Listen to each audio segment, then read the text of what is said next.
Hello friends. Did you know that nearly 80% of those who watch my videos aren't subscribed? If you enjoy the content, I'd truly appreciate it if you hit that subscribe button. It helps a lot. Also, don't forget to leave a like and share your thoughts in the comments.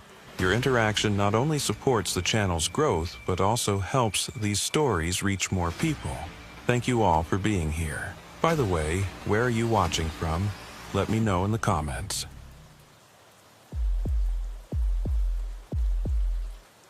The snow started at 9 p.m., but Trooper Rowan Cavanaugh knew the real storm wouldn't hit until after midnight.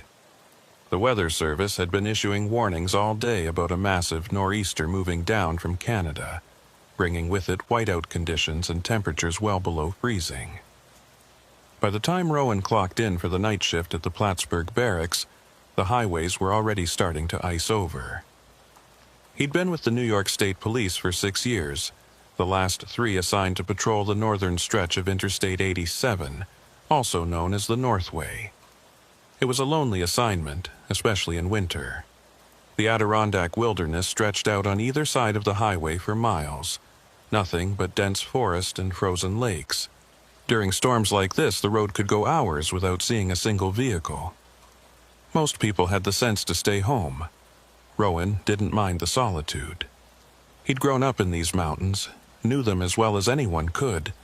His father had been a state trooper too, retired now, and had taught him to respect the wilderness and the weather. Winter up here wasn't just cold. It was a living thing, unpredictable and dangerous. You learned to read the signs, to trust your instincts, and to never underestimate how quickly conditions could turn deadly. The dispatcher's voice crackled over the radio around 11:30. All units, be advised, I-87 northbound is experiencing reduced visibility from exit 30 to the Canadian border. Salt trucks are out, but it's coming down faster than they can keep up. We've got multiple accidents reported south of exit 34. Proceed with caution. Rowan acknowledged and turned his patrol car north onto the entrance ramp. The wipers struggled against the heavy snow, and even with the high beams on, he could barely see 20 feet ahead. The road was nearly empty. Just the occasional semi-truck crawling along in the right lane, hazard lights blinking. He kept his speed down to 40 and stayed alert. Nights like this, you never knew what you'd find. Jackknifed trucks, cars in the ditch, black ice that sent vehicles spinning into the median. About 20 minutes into his patrol, the radio crackled again.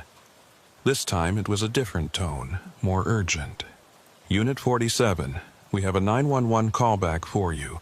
Came in about 10 minutes ago. Female caller reported a vehicle off the road near mile marker 128.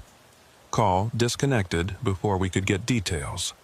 Tried calling back twice, no answer. Can you check it out? Rowan grabbed the mic. Copy that. I'm about 15 minutes out. Any description of the vehicle? Negative. Caller said she saw taillights in the trees. That's all we got before the line went dead. Phone number traces back to a cell tower near Keysville, but the callback's going straight to a dead signal now. Understood. I'll report when I'm on scene. Mile marker 128 was in one of the more remote sections of the Northway, where the forest pressed in close on both sides, and the nearest exit was a good 10 miles in either direction. Rowan slowed as he approached, scanning the tree line for any sign of a vehicle.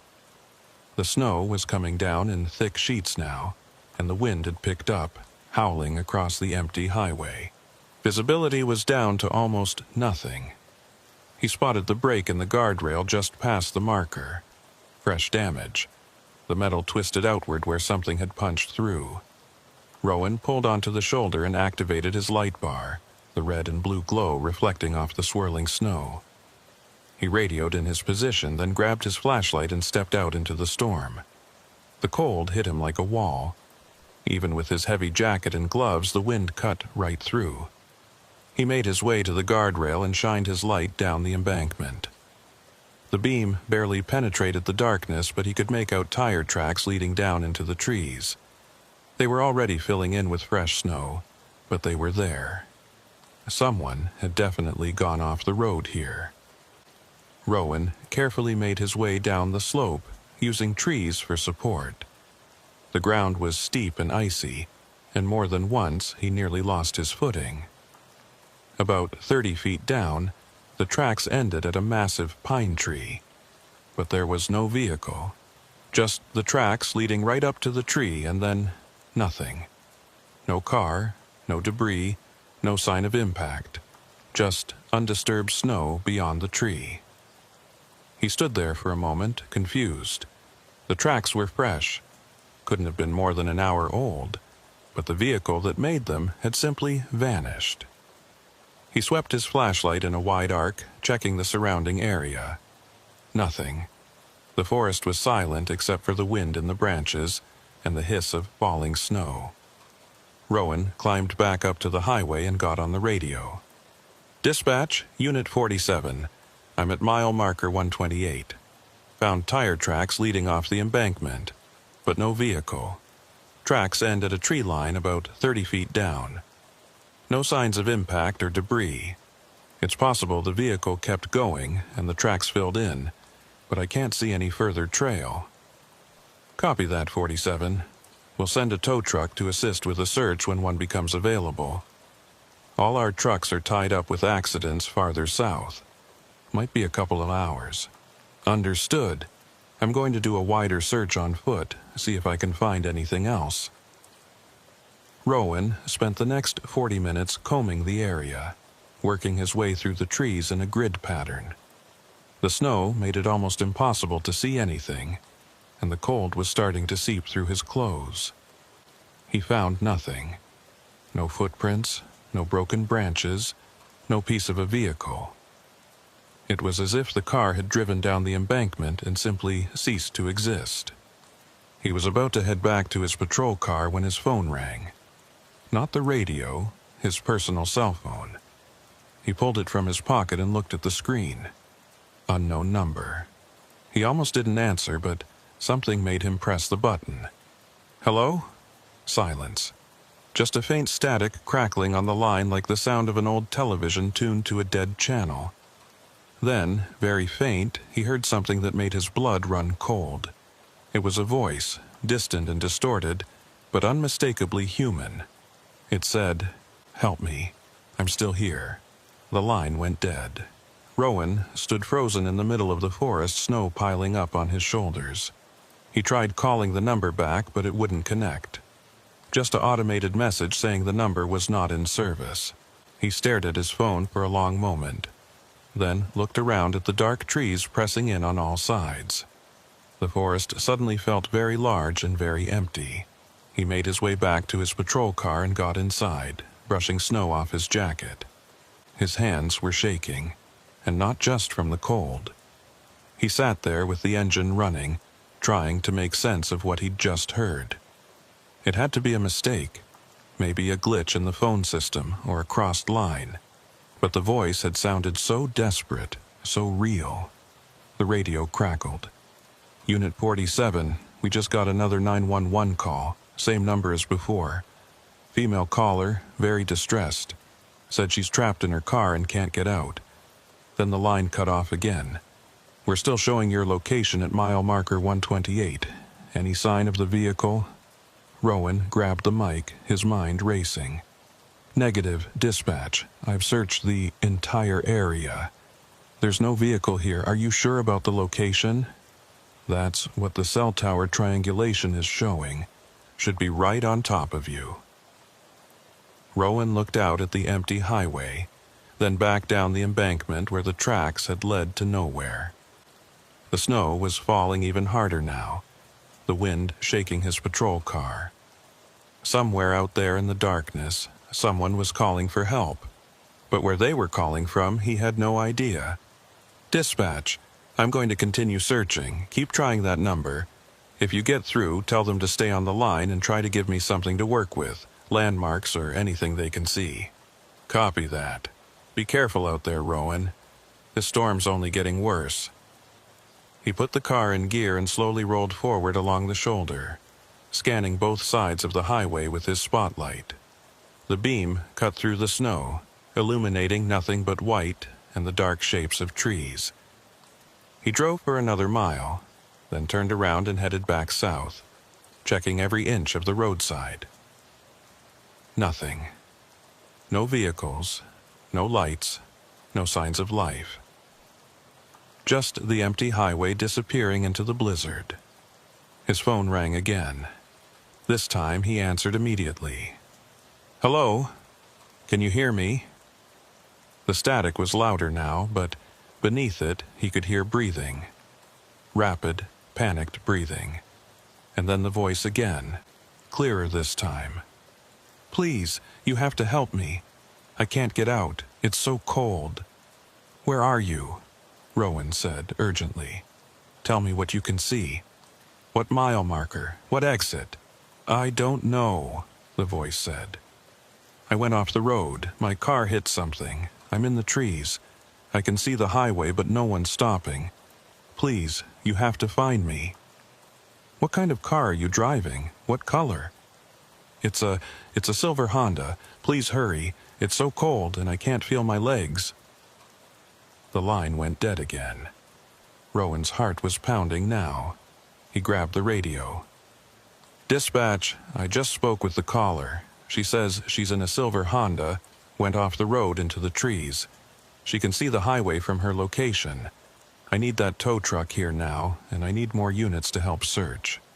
This woman is injured and running out of time." "Copy.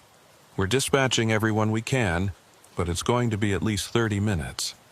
The storm's got every road in the county backed up. 30 minutes. In this weather, with temperatures dropping below zero, that might as well be a death sentence." Rowan turned his patrol car around and headed back to mile marker 128. That's where the tracks had led. That's where she had to be, even if he couldn't see the vehicle. He parked and grabbed his emergency kit from the trunk. Heavy blankets, first aid supplies, flares. He'd find her. He had to. As he started back down the embankment, his phone rang one more time. He answered without looking. "I'm coming to get you. Just hold on." But this time, the voice that came through the static wasn't the woman's. It was different, deeper. And it said something that made Rowan stop dead in his tracks. "She's not where you think she is." The line went dead, and Rowan was left standing alone in the screaming wind, surrounded by darkness and snow, with no idea what was real anymore. Rowan stood in the snow, staring at his phone screen. The unknown number stared back at him, already gone from his recent calls list as if the conversation had never happened. He tried to replay the voice in his mind. It hadn't been the woman's voice, that much was certain. It had been male, low and deliberate, with an odd quality to it that he couldn't quite place. Almost like it was coming from very far away, or through layers of interference. He shook his head and focused. There was someone out here who needed help, and he was wasting time trying to make sense of impossible phone calls. He continued down the embankment, moving more carefully this time. The slope was treacherous with ice beneath the fresh snow, and the last thing he needed was to fall and injure himself out here. When he reached the spot where the tire tracks ended, he took his time examining the scene more carefully. The tracks were definitely real, pressed deep into the snow and dirt. They led in a straight line from the highway down to this exact spot, right up to the thick trunk of the pine tree. But beyond the tree, the ground was smooth and undisturbed. No vehicle could have passed this point without leaving some trace. Rowan walked around the tree, sweeping his flashlight in wide arcs. The beam caught something metallic about 15 feet to the left, partially buried in snow. He moved closer and knelt down. It was a side mirror, the kind that snaps off during an impact. Silver plastic casing, the glass cracked but intact. He picked it up and turned it over. There was a Honda logo on the back. His pulse quickened. So there had been a car here. The woman's car. But where was the rest of it? He searched the immediate area more thoroughly, finding small pieces of debris scattered among the trees. Fragments of plastic, a piece of chrome trim, a length of rubber weather stripping. All of it consistent with a vehicle that had struck something hard, but still no car, and more importantly, no person. Rowan pulled out his radio. "Dispatch, Unit 47. I've found debris from what appears to be a silver Honda at my location. Confirming vehicle was here, but I still have no visual on the car itself or the occupant. Debris trail suggests significant impact. Copy that, 47. Tow truck is en route, ETA 20 minutes. We've got 2 more units heading your way to assist with the search." 20 minutes. Rowan looked around at the vast darkness of the forest. If the woman was out here somewhere, injured and exposed to these temperatures, 20 minutes might be too long. He had to keep searching. He pushed deeper into the woods, following what he thought might be a continuation of the debris field. The trees were thick here, old-growth pine and hardwoods that blocked out what little light came from the highway. His flashlight beam seemed to be swallowed by the darkness, barely illuminating more than a few feet in any direction. That's when he heard it. A sound that didn't belong in the forest. A faint, metallic creaking, like a car settling on damaged suspension. It came from somewhere ahead and to his right. Rowan moved toward it, picking his way through the underbrush. The creaking came again, louder this time. And then he saw it, a shape in the darkness that didn't match the natural lines of the forest. He broke into a run as much as he could in the deep snow and burst into a small clearing. There it was. A silver Honda Civic, nose first against a massive boulder, the entire front end crumpled like an accordion. The headlights were off, the windshield fractured into a spider web of cracks, but the taillights were still glowing faintly, casting a red glow across the white snow. "Hello?" Rowan shouted. "Can you hear me? I'm a state trooper. I'm here to help." No response. He approached the driver's side and shined his light through the window. The car was empty. No one in the driver's seat. No one in the back. The airbag had deployed, and there was a small amount of blood on the steering wheel, but no sign of the driver. Rowan tried the door. Locked. He moved to the passenger side and found that door locked as well. The back doors, same thing. Every door locked from the inside, windows rolled up, no visible way anyone could have gotten out. He stood there for a moment, trying to process what he was seeing. The car was here. The damage was real. The blood was real. But the driver had somehow vanished from a locked vehicle. His radio crackled. "Unit 47, we're getting another call from that same number. Caller is screaming. Says something's wrong. Says the car is filling with water. We can barely understand her. What's your status?" Rowan looked at the car. There was no water.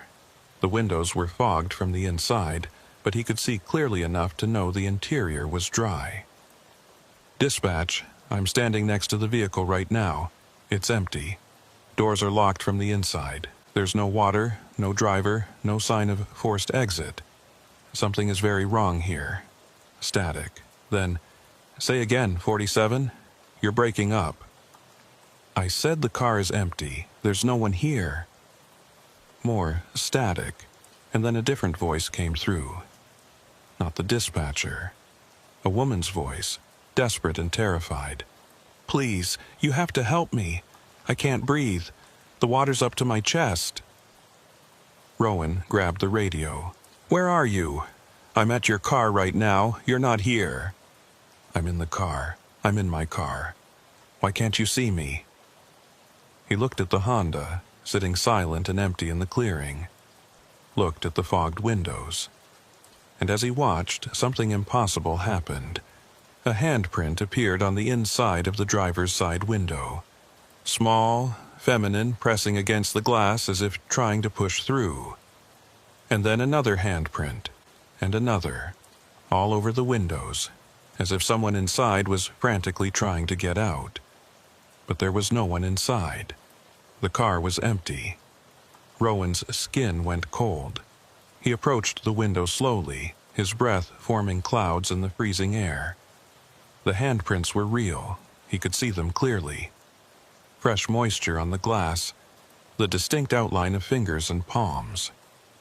As he watched, more appeared, accompanied by the sound of muffled pounding from inside the vehicle. "Can you hear me?" he said, his voice barely above a whisper. The pounding intensified, and then, through the radio still clutched in his hand, he heard the woman's voice again, clearer now. "You're right there. I can see you. Why won't you help me?"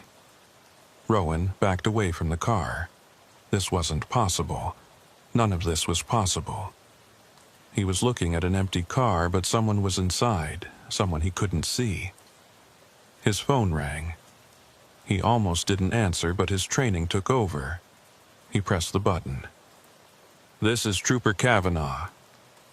It was the other voice again, the male voice. "You need to leave right now." Who is this? What's going on here? The woman in the car isn't calling you. Not anymore. What's calling you now is something else. Something that found her phone. Something that's been waiting for someone to answer. You need to leave before it realizes you're there. The line went dead. Rowan looked back at the Honda. The handprints were gone. The windows were clear again, just fogged glass showing an empty interior. The pounding had stopped. Everything was silent except for the wind in the trees. And then the car's interior light came on. He could see inside clearly now, still empty. But as he watched, the driver's seat slowly reclined, as if someone was leaning back. The rearview mirror adjusted, tilting down as if to look at something in the back seat. And the radio came on, blasting static at full volume. Rowan's instincts screamed at him to run, but he held his ground. He was a state trooper. He didn't run from situations, no matter how strange. He approached the car again, pulled out his baton, and prepared to break the driver's side window. Before he could swing, the window rolled down on its own, slowly, smoothly, as if someone inside had pressed the button. The static from the radio poured out into the night, and beneath it, he heard something else, breathing, wet, labored breathing like someone drowning. "Hello?" he said again, knowing it was pointless but unable to stop himself. The breathing stopped. The static cut off. And in the sudden silence, he heard a single word, whispered from inside the empty car. "Found." The interior light went out, plunging everything back into darkness. Rowan stumbled backward, his heart hammering. His radio crackled again. "Unit 47, we've lost contact with you. What's your status? Tow truck is 5 minutes out." He grabbed the radio with shaking hands. "Dispatch, I don't know how to explain this. The car is here, but something's not right. I need backup. I need someone else to see this." "Copy that. Units are en route. Stay with the vehicle." Stay with the vehicle. Rowan looked at the Honda, sitting silent in the clearing. Every instinct told him to get back to his patrol car, to get away from this place. But he couldn't leave. If there was even a chance someone was still alive out here, he had to stay. He heard an engine in the distance, the tow truck finally arriving. He marked his location with a flare and headed back toward the highway to guide them in. As he climbed the embankment, he looked back one more time. The Honda's taillights were off now. The car sat in complete darkness. But just for a moment, he could have sworn he saw a figure standing beside it. A woman in a winter coat, watching him leave. When he blinked, she was gone. Bram Fenwick brought his tow truck to a stop on the shoulder, emergency lights cutting through the snow. He was a big man in his 50s with a thick beard and the kind of weathered face that came from years of working outdoors in all seasons. He'd been pulling cars out of ditches for over 20 years, and not much surprised him anymore. But when Trooper Kavanaugh waved him over and started explaining the situation, even Bram looked unsettled. "Empty?" Bram said. "You sure about that?" Sometimes people wander off after an accident, especially if they're in shock. I'm sure, Rowan said. Doors are locked from inside. I've searched the area. There's no one here. Bram shrugged and grabbed his gear. Well, let's get it out of there and see what we can figure out. Lead the way. They made their way down to the clearing, Bram carrying heavy chains and his portable winch. When he saw the Honda, he let out a low whistle. That's a hell of an impact. Whoever was driving is lucky they're not still in there. Yeah, Rowan said quietly. Lucky. Bram approached the car and peered through the windows, then tried the doors. All locked, just as Rowan had said. I'll have to break a window to get in and pop the locks. That okay? Do it. Bram shattered the driver's side window with a punch tool, reached in and unlocked the door. He pulled it open and leaned inside, checking the ignition, the glove compartment, under the seats. Keys are still in the ignition. Purse in the passenger seat. Phone's gone, though. Probably took it with her when she left. Any registration? Rowan asked. Bram checked the glove box and pulled out an insurance card. Vehicle registered to an Eloan Marchand, address in Keysville. That who called it in. Rowan felt his blood run cold. Eloan Marchand. He'd never heard the name before tonight, but now it was everywhere. The 911 caller, the voice on his phone, and now the owner of this impossible car. Yeah, he said. That's her. Bram finished his inspection and backed out of the car. Well, I can tow it, but I'm telling you right now, this is going to be a weird one for the insurance company. Driver vanishes from a locked car in the middle of a blizzard? They're going to think it's fraud. Let's just get it back to the station, Rowan said. I'll file a report and we'll go from there. Bram hooked up the Honda and started the slow process of winching it out of the clearing. It took nearly an hour, fighting the terrain and the weather, but eventually they got the car back up to the highway. As Bram secured it to the flatbed, Rowan walked around the vehicle one more time, looking for anything he might have missed. That's when he noticed the phone lying in the snow beside where the Honda had been parked. He picked it up. It was an iPhone. Screen cracked, but still powered on. The wallpaper showed a young woman with dark hair, smiling at the camera. Rowan pressed the home button. The phone was unlocked. He opened the recent calls list. The last outgoing call had been to 911 at 11:47 p.m. After that, nothing. No calls to Rowan's cell phone, no calls at all. But he had received calls, multiple calls. He'd heard her voice. He scrolled through the text messages. The last one was from earlier that evening, sent to someone named Mom. It read, "Heading home. Roads are getting bad. I'll call when I get there." Rowan pocketed the phone and walked back to his patrol car. His own phone rang again. Unknown number. He stared at it for a long moment, then answered. "Trooper Kavanaugh." Silence, then very faint. "Thank you for finding me." "Eloan, where are you?"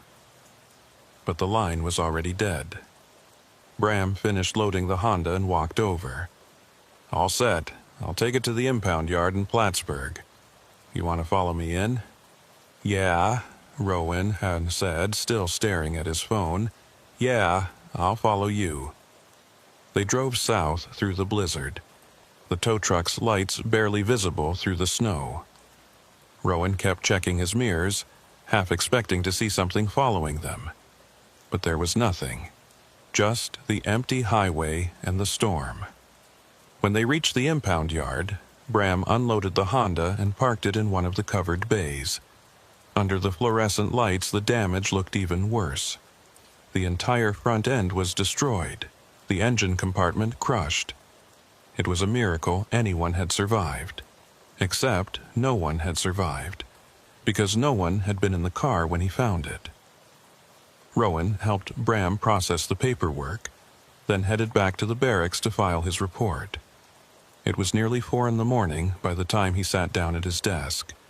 The station was quiet, just a couple of other troopers on duty and the night dispatcher. He opened his computer and started typing, trying to put into words what had happened. But how do you explain the impossible?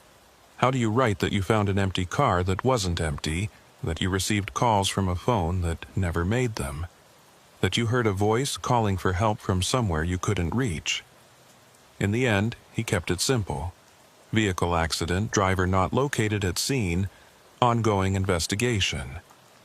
He attached Elowen Marchand's information and noted that attempts to contact her had been unsuccessful. He submitted the report and leaned back in his chair, exhausted. His phone buzzed. A text message from an unknown number. "I'm still here." Rowan stared at the screen. His hands started shaking. He tried to reply, but the message wouldn't send. The number showed as invalid. He set the phone down and rubbed his eyes. He needed sleep. That's all this was. He was exhausted, and his mind was playing tricks on him. Tomorrow, in the daylight, this would all make sense. But as he gathered his things to head home, he heard something that made him freeze. From somewhere in the station, muffled and distant, he heard a phone ringing. Not the office phones, a cell phone. The ringtone was distinctive. A generic iPhone sound. It was coming from the evidence locker. Rowan walked slowly down the hall and stood outside the locked door. The ringing continued over and over. He unlocked the door and stepped inside. The sound was louder now. It was coming from the plastic evidence bag on the shelf. The one containing Elowen Marchand's phone. The phone he had found in the snow. The phone that had no outgoing calls after 11:47 p.m. The phone that was supposed to be dead. Rowan picked up the bag.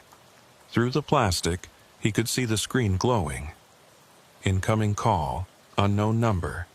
His finger hovered over the answer button. Every rational part of his brain screamed at him not to answer it. But he had to know. He had to understand what was happening. He answered. "Hello?" The voice that came through was the same one he'd heard in the forest. Distant, distorted, desperate. "Please help me. I'm trapped. I can't get out. It's so cold and I can't see anything. Please, you have to find me. Elowen, where are you? Just tell me where you are and I'll come get you. I don't know. I've been driving for so long. The road doesn't end. I keep trying to stop, but the car won't stop. Please, make it stop." "What do you mean, the road doesn't end? What road are you on?" But the voice was fading now, getting quieter. "It's too late. I'm too far away now. I can't find my way back. I'm sorry. I'm so sorry." The line went dead. Rowan stood alone in the evidence room, holding a dead woman's phone, listening to the silence. And in that silence he finally understood. Elowen Marchand wasn't lost in the woods. She wasn't wandering in shock somewhere along the highway. She was somewhere else entirely. Somewhere he couldn't reach, no matter how many times she called. And somewhere out there in the dark, on a road that had no end, she was still driving. Rowan didn't go home that night. He couldn't. Instead, he sat in his patrol car in the station parking lot, watching the snow pile up on the windshield and trying to make sense of what was happening. The evidence locker was sealed again. Elowen Marchand's phone back in its plastic bag, silent now. But the call had been real. He'd heard her voice, felt the weight of her desperation. Around 6 in the morning, as the sky began to lighten from black to gray, his sergeant arrived for the day shift. Martin Kowalski was a 30-year veteran, a man who'd seen just about everything the job could throw at him. If anyone could help Rowan understand this, it would be him. Rowan met him in the office and laid out everything that had happened. The 911 calls, the tire tracks leading to nowhere, the empty car with handprints appearing on the windows, the phone calls that shouldn't exist. He expected skepticism, maybe even concern about his mental state. But Kowalski just listened, his weathered face unreadable. When Rowan finished, the sergeant was quiet for a long moment. Then he said, "You're not the first." "What do you mean?" Kowalski walked to a filing cabinet and pulled out a thick folder. He dropped it on the desk between them. I-87 northbound, between exit 30 and the Canadian border. We've had reports going back almost 15 years. Disappeared vehicles, impossible accidents, people calling for help from places they can't be. Most troopers who encounter it write it off as equipment malfunction or stress. But every few years, someone like you comes along, someone who can't ignore it. Rowan opened the folder. Inside were dozens of incident reports, all following similar patterns. Vehicles found empty with no explanation. 911 calls from disconnected phones. Witnesses reporting cars that vanished into thin air. One report from 2013 described a trooper who'd followed a vehicle for 20 miles, watched it pull over, approached it, and found it empty with the engine still running. The driver was never located. "Why isn't anyone investigating this?" Rowan asked. "Why isn't this a bigger deal?" "Because there's nothing to investigate," Kowalski said. "No bodies, no crime scenes, no evidence that would hold up to any kind of scrutiny. Just a bunch of weird incidents that can all be explained away if you try hard enough. Lost drivers, faulty equipment, stress-induced hallucinations. The brass doesn't want to hear about anything else. But you believe it." Kowalski met his eyes. "I've been working this stretch of highway for 3 decades. I've seen things I can't explain. And I've learned that sometimes the best thing you can do is file your report, keep your mouth shut, and move on. Whatever's happening out there, it's bigger than us, and it doesn't want to be found." Rowan thought about Elowen Marchand's voice, the desperation in it, the plea for help. "So we just do nothing? Let people disappear? What would you suggest? We can't find them. We can't help them. All we can do is document what happens and hope someday someone smarter than us figures it out." Kowalski closed the folder. "My advice? Take the rest of the day off. Get some sleep. Tomorrow, you write up a clean report. No mention of impossible phone calls or handprints on windows. Just the facts that make sense. And then you forget about it." But Rowan knew he couldn't forget. Not with Elowen Marchand still out there somewhere, trapped on a road that had no end. He left the station and drove to Keysville, a small town about 15 miles south. The address on Elowen's registration led him to a modest single-story house on a quiet street. There was a car in the driveway, lights on inside. Someone was home. Rowan knocked on the door. A woman in her 60s answered, her face lined with worry that deepened when she saw his uniform. "Mrs. Marchand?" "Yes. Is this about Elowen?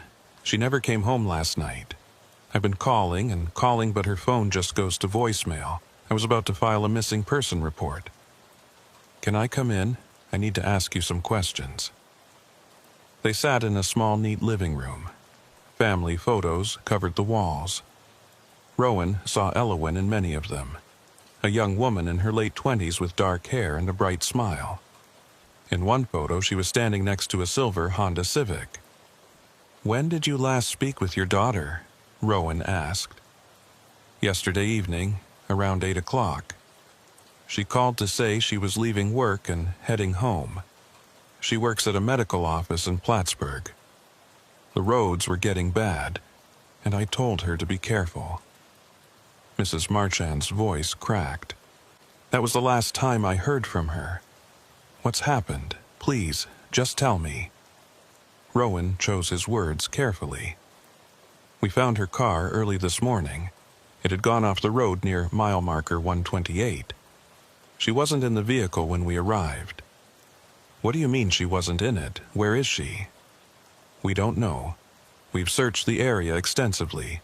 I have her phone, which we found at the scene. but there's no sign of Elowen herself. Do you know if she had any medical conditions? Anything that might cause confusion or disorientation?" Mrs. Marchand shook her head, tears streaming down her face. "No, nothing like that. She's healthy. She's careful. This doesn't make any sense." Rowan pulled out his notebook. "I need you to think carefully. Did Elowen mention anything unusual recently? Anyone following her? Any strange phone calls? Anything out of the ordinary?" "No, nothing. She lived a quiet life, work, home, time with friends. She didn't have any enemies or problems. She's just a normal girl." Mrs. Marchand looked up at him with desperate eyes. "You have to find her, please.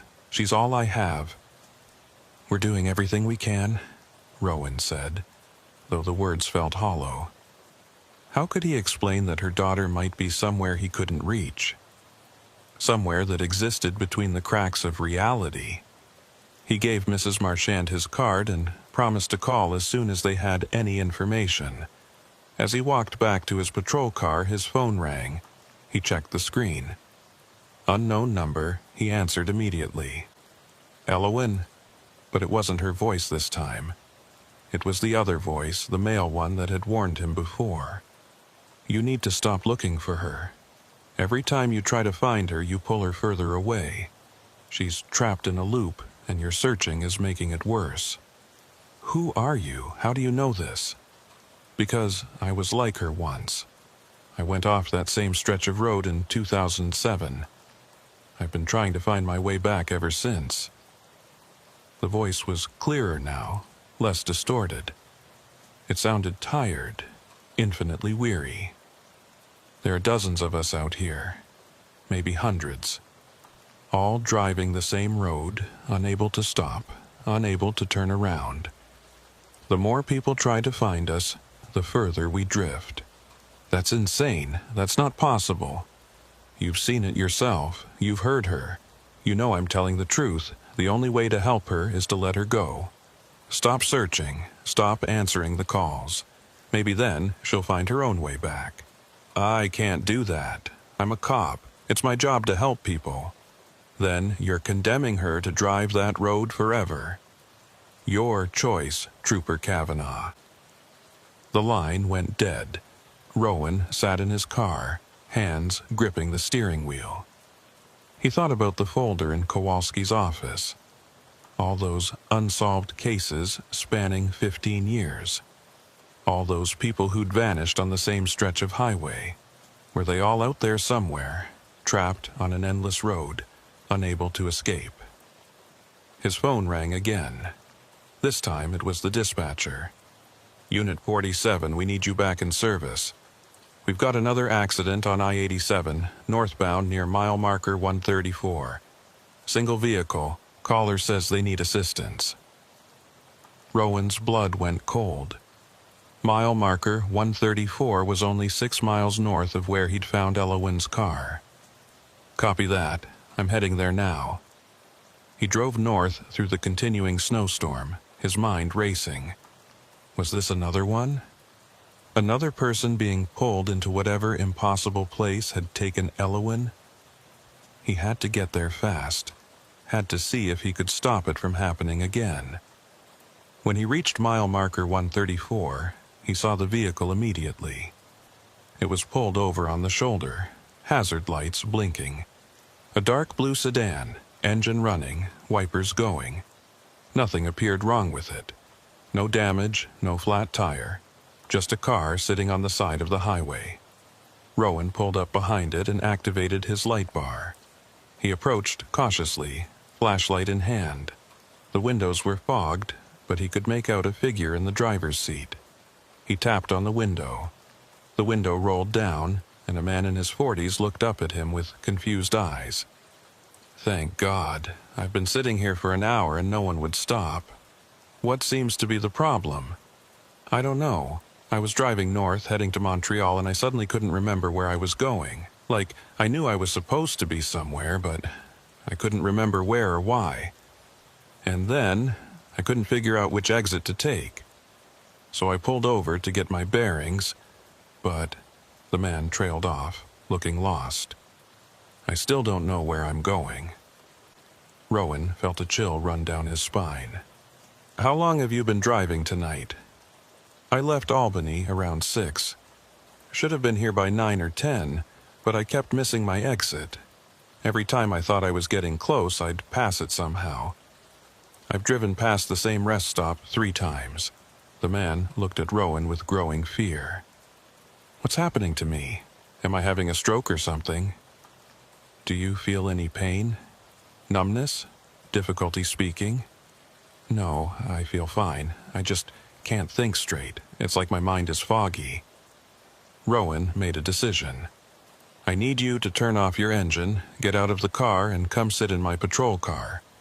We're going to get you checked out. He called for an ambulance, citing possible medical emergency. While they waited, he sat with the man, whose name was Daniel, and kept him talking, kept him focused on the present, on real concrete details. His wife's name, his kids' names, his address, anything to anchor him to reality. The ambulance arrived 20 minutes later. The EMTs checked Daniel's vitals and found nothing wrong. Blood pressure normal, pupils responsive, no signs of stroke or neurological damage. But Daniel still couldn't remember where he was going or why he'd gotten on the highway in the first place. They took him to the hospital for further evaluation. Rowan followed behind, unable to shake the feeling that he'd just prevented something terrible. If Daniel had kept driving, if he'd gone another few miles north, would he have disappeared like Elowen? Would his car have gone off the road and vanished into that impossible place? At the hospital, Rowan waited while they ran tests. Everything came back normal. The doctor's theory was a transient global amnesia event, rare but not unheard of. Stress-induced, temporary. Daniel's memory would likely return within 24 hours. But Rowan knew better. This hadn't been a medical emergency. This had been something else. Something trying to take Daniel the same way it had taken Elowen. His phone buzzed, a text message from unknown number. You saved him, but you can't save them all. We're still here, still driving, still trying to find our way home. Rowan stepped outside the hospital and called the number back. It rang once, twice, then connected. He heard the sound of wind, or maybe it was static, and beneath it, very faint, he heard voices. Multiple voices, all talking at once, all saying the same thing. Help us. Please help us. We can't find our way back. And among those voices he heard Elowen's. He drove back to the station in a daze. It was late afternoon now, the storm finally starting to break. Patches of blue sky appeared between the clouds, and the snow was tapering off. On any other day he would have been relieved, but today the clearing weather felt ominous, like the calm before something worse. Back at his desk, he pulled up the database and started searching. Every missing person report filed in the past 20 years along I-87 between Exit 30 and the Canadian border. There were more than he expected. 37 people who had vanished without a trace. Some in car accidents, some after their vehicles were found abandoned, some who had simply disappeared while traveling the highway. 37 people, all trapped on an endless road, unable to stop, unable to turn around. All still out there somewhere, calling for help that would never come. Rowan picked up Elowen's phone from the evidence bag. He held it for a long moment, then made a decision that went against every instinct, every bit of training he had. He deleted the call log, erased every record of the calls he'd received, every voicemail, every text. He wiped the phone clean and put it back in the bag. If the voice on the phone was right, if searching for them only made it worse, then maybe the best thing he could do was stop. Let them fade. Let them find their own way back, if that was even possible. It felt like giving up. It felt like abandoning people who needed help. But what else could he do? He couldn't reach them, couldn't save them. All he could do was document their disappearance and move on, just like Kowalski had said. That night, Rowan drove north on I-87 one more time. He passed mile marker 128, where Elowen's car had gone off the road. He passed mile marker 134, where he'd found Daniel confused and lost. He drove all the way to the Canadian border, then turned around and drove back. The highway was quiet now, just a few trucks and late-night travelers. The snow had stopped, leaving everything covered in white. It looked peaceful, almost beautiful.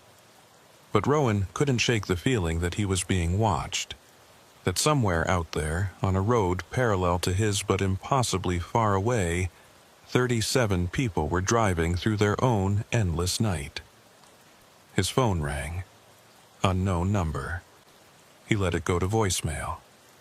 It rang again, and again, and again. Finally, around midnight, he answered. "Hello?" It was Elowen's voice, but different now. Distant and fading, like she was calling from the bottom of a well. "I'm so far away now, I can barely see the road anymore. Everything's getting dark. I think I'm almost at the end. Elowen, listen to me. You need to stop the car. Just stop driving and get out. Find somewhere safe and wait. Someone will find you." "I can't stop. The car won't let me. Every time I try to brake, it just keeps going. I've been trying for so long."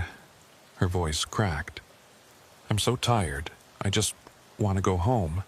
"You will. You're going to make it home. Just hold on. Tell my mom I'm sorry. Tell her I tried to make it back. Tell her—" The line went dead. Rowan pulled over on the shoulder and sat with his head in his hands. He'd failed her. Despite everything, despite knowing about the pattern, despite trying to help, he'd failed. His radio crackled.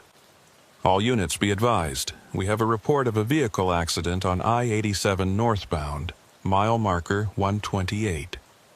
Single vehicle, appeared out of nowhere according to witnesses.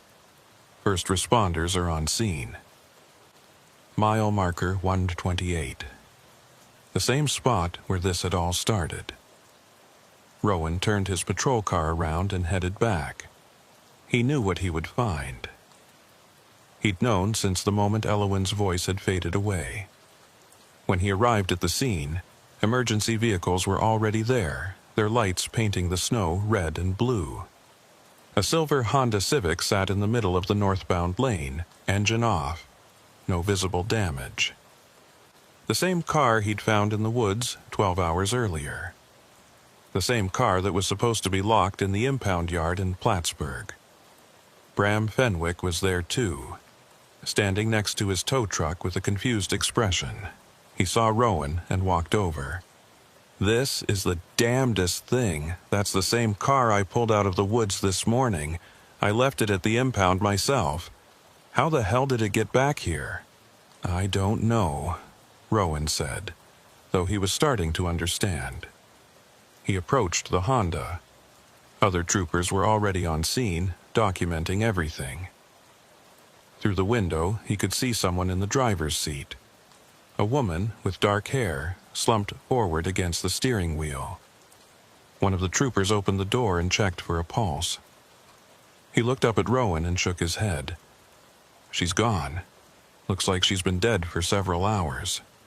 No visible injuries, no signs of trauma. It's like she just stopped."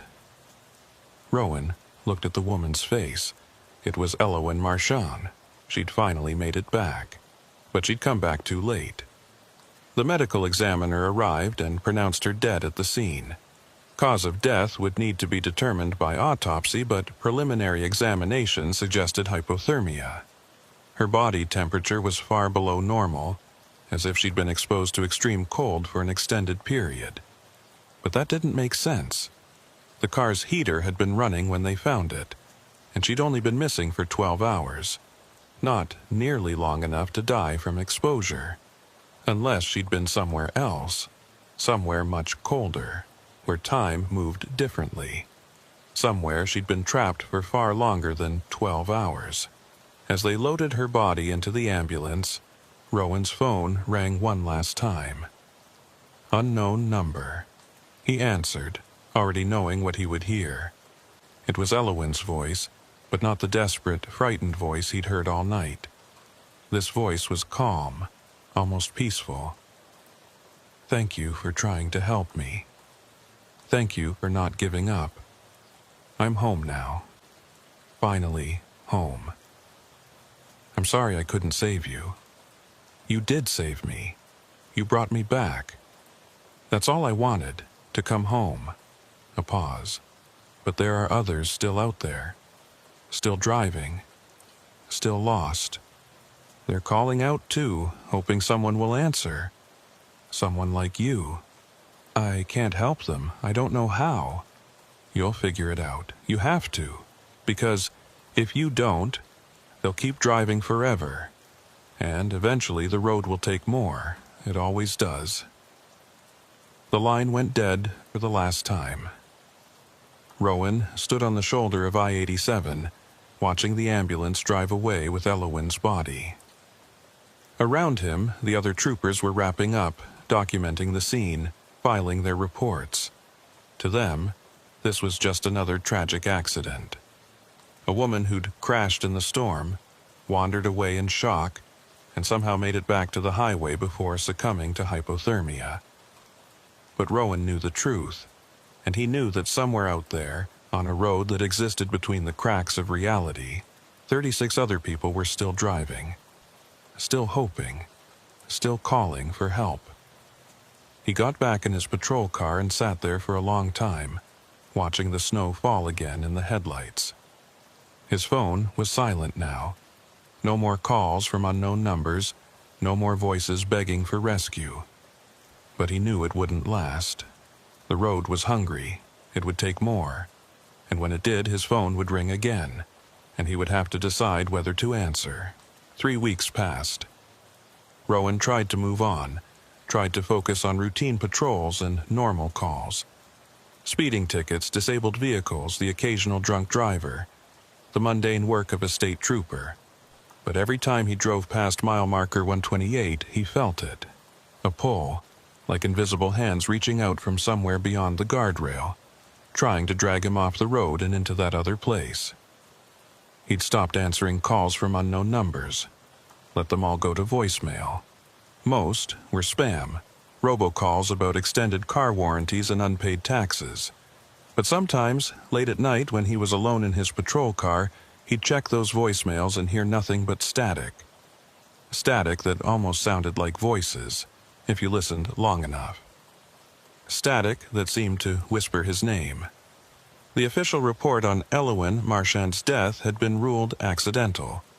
She'd crashed during the storm, suffered a head injury that caused confusion and disorientation, wandered away from her vehicle, and eventually made it back to the highway where she succumbed to hypothermia and shock. The medical examiner noted irregularities in the timeline and body temperature, but attributed them to unusual metabolic responses to extreme stress and cold exposure. Case closed. Her mother had called Rowan twice since the funeral, asking questions he couldn't answer. Why had Elowin been found so far from where her car first went off the road? Why had her phone shown no activity for hours? Why had she seemed so scared in those last calls? Rowan had given her the official answers, the ones that made sense on paper, but he knew she didn't believe them. A mother knows when something is wrong. She knows when the truth is being hidden. On a Thursday night in early December, Rowan was working a late shift when his radio crackled with a familiar address. "All units, we have a reported disturbance at the State Police impound facility in Plattsburgh. Security alarm triggered, requesting nearest unit to respond." Rowan was only 5 minutes away. He acknowledged and headed to the facility, a large, fenced compound where they stored seized vehicles, accident vehicles, and anything else that needed to be held for evidence or investigation. He'd been there dozens of times. and the alarm system was notoriously sensitive. Probably just a raccoon or the wind. But when he pulled up to the gate, he saw that the chain-link fence had been cut, a clean, vertical slice through the metal, wide enough for a person to slip through. The gate was still locked, but someone had bypassed it entirely. Rowan called it in and requested backup, then drew his service weapon and entered through the cut fence. The facility was poorly lit, just a few floodlights mounted on poles casting long shadows between the rows of vehicles. His flashlight beam swept across wrecked cars, rusted trucks, a school bus with a caved-in side. Nothing moved.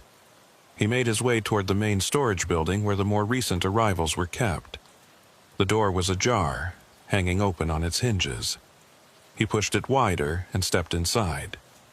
The building was dark except for emergency lighting that cast everything in a dim red glow. Rows of vehicles filled the space, each tagged and documented. Rowan moved between them slowly, every sense on high alert. He could hear something now, a faint mechanical sound. An engine idling. He followed the sound to the back corner of the building. And there, parked in its assigned space with its engine running and headlights on, was Elowen Marchand's silver Honda Civic. Rowan's blood went cold. The car should have been inoperable. The engine had been severely damaged in the crash, the entire front end destroyed. There was no way it could run, and yet here it was, idling smoothly as if it had just rolled off a showroom floor. He approached cautiously, weapon raised. Through the driver's side window he could see someone in the seat. A figure slumped forward, head resting against the steering wheel. Exactly like when they'd found Elowen's body. "Police, show me your hands." The figure didn't move. Rowan has circled around to get a better angle, and his heart nearly stopped. It was Elowen. Same dark hair, same winter coat she'd been wearing when they found her. But that was impossible. She was dead. He'd seen her body. He'd been to her funeral. He reached for the door handle, and the figure's head snapped up. It turned to look at him through the window, and Rowan stumbled backward. It was Elowen's face, but wrong. Her eyes were completely black, no whites, no iris, just solid darkness. Her skin was pale, almost translucent, with dark veins visible beneath the surface, and when she smiled, he saw that her teeth were too sharp. Too many of them. The thing that looked like Elowen pressed its hand against the window. Its fingers were too long, joints bending in ways that shouldn't be possible. And then it spoke, but not with sound. Its voice came directly into his head, bypassing his ears entirely. "You brought her back. Now she's part of the road, and the road wants more." Rowan fired 3 shots through the window. The glass shattered, and the thing lurched to the side. But there was no blood, no body, just an empty driver's seat and broken glass. The engine continued to idle. He backed away, his hands shaking. Backup would be here any minute. He just needed to get out of this building, get to safety, and figure out what the hell he'd just seen. But before he could move, every vehicle in the building started its engine simultaneously. The sound was deafening. Dozens of engines roaring to life in the enclosed space. Exhaust began to fill the air, thick and choking. And through the growing haze, Rowan saw figures appear in the driver's seats of every car. Men, women, even children, all with those same black eyes, all pressing their hands against windows, all watching him. He ran for the exit, lungs burning from the exhaust fumes. Behind him, he heard car doors opening, footsteps following. Not running, just walking with slow, steady purpose. He burst out of the building and sprinted for the cut fence, not looking back. Blue and red lights were approaching, backup finally arriving. Rowan reached his patrol car and leaned against it, gasping for air. 2 other troopers pulled up, weapons drawn. "What's going on?" "We heard shots fired." Rowan pointed at the building. "There's someone inside, multiple intruders. They started all the vehicles, the place is filling with exhaust." The troopers moved toward the building and Rowan followed on shaking legs. But when they entered, all the vehicles were silent. Engines off, no exhaust in the air, just rows of dark, empty cars. Elowin's Honda sat in its spot, engine cold, the window intact. No bullet holes, no shattered glass. "I don't see anyone," one of the troopers said, scanning the space with his flashlight. "You sure they're in here?" Rowan walked to the Honda and looked inside. Empty. The seat was covered in dust, like it hadn't been disturbed in weeks. He touched the hood. Cold. The engine hadn't been running. I must have been mistaken," he said finally. "Maybe the fumes affected me. I thought I saw something, but—" The other troopers exchanged glances. They didn't believe him, but they didn't press it. They cleared the building, found no intruders, no signs of forced entry beyond the cut fence, which was likely just vandals. After filling out the incident report, they left. Rowan sat in his patrol car for a long time after they were gone. He pulled out his personal phone and looked at his recent calls. There were 17 missed calls from unknown numbers, all from the past 3 hours. 17 calls he'd ignored while he was on patrol. He played the voicemails. They were all the same. A voice, distorted and distant, saying the same thing over and over. "We're waiting for you. Come find us. Come drive with us." And beneath those words, in the background of each message, he could hear the sound of a car engine. Not idling, not revving, just driving, steady and endless, on a road that went nowhere. Rowan deleted the messages and threw his phone onto the passenger seat. He needed to talk to someone who might understand. Someone who'd dealt with this before. He drove back to the station and found Sergeant Kowalski working late in his office.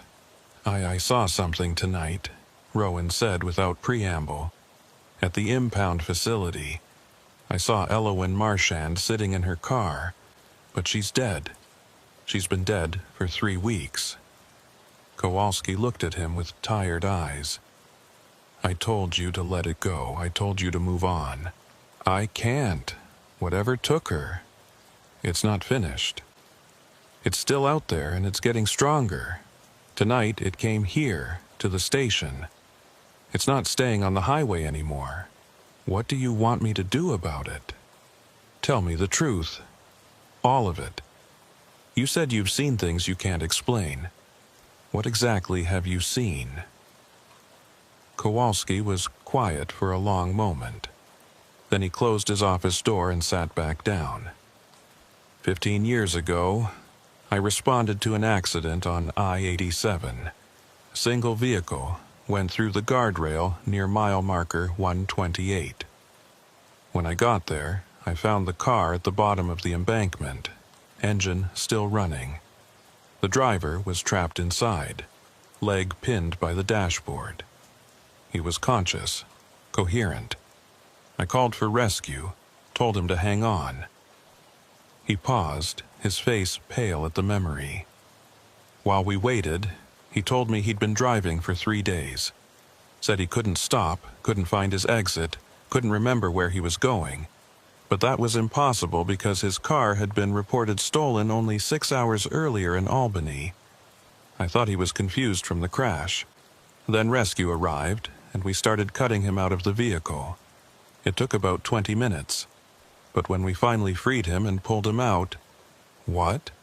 He wasn't there. We pulled out an empty jacket. The seatbelt was still buckled, the airbag was still pressed against it, but there was no body. No blood, no sign he'd ever been there. Just an empty jacket with his wallet and phone in the pockets. Rowan felt sick. What happened to him? We never found him. He's still listed as missing. But sometimes, late at night when I'm patrolling that stretch of highway, my phone will ring. Unknown number. And when I answer, I hear him. Still asking when rescue is coming. still saying he's trapped and needs help. Kowalski looked up at Rowan. I stopped answering years ago. You should too.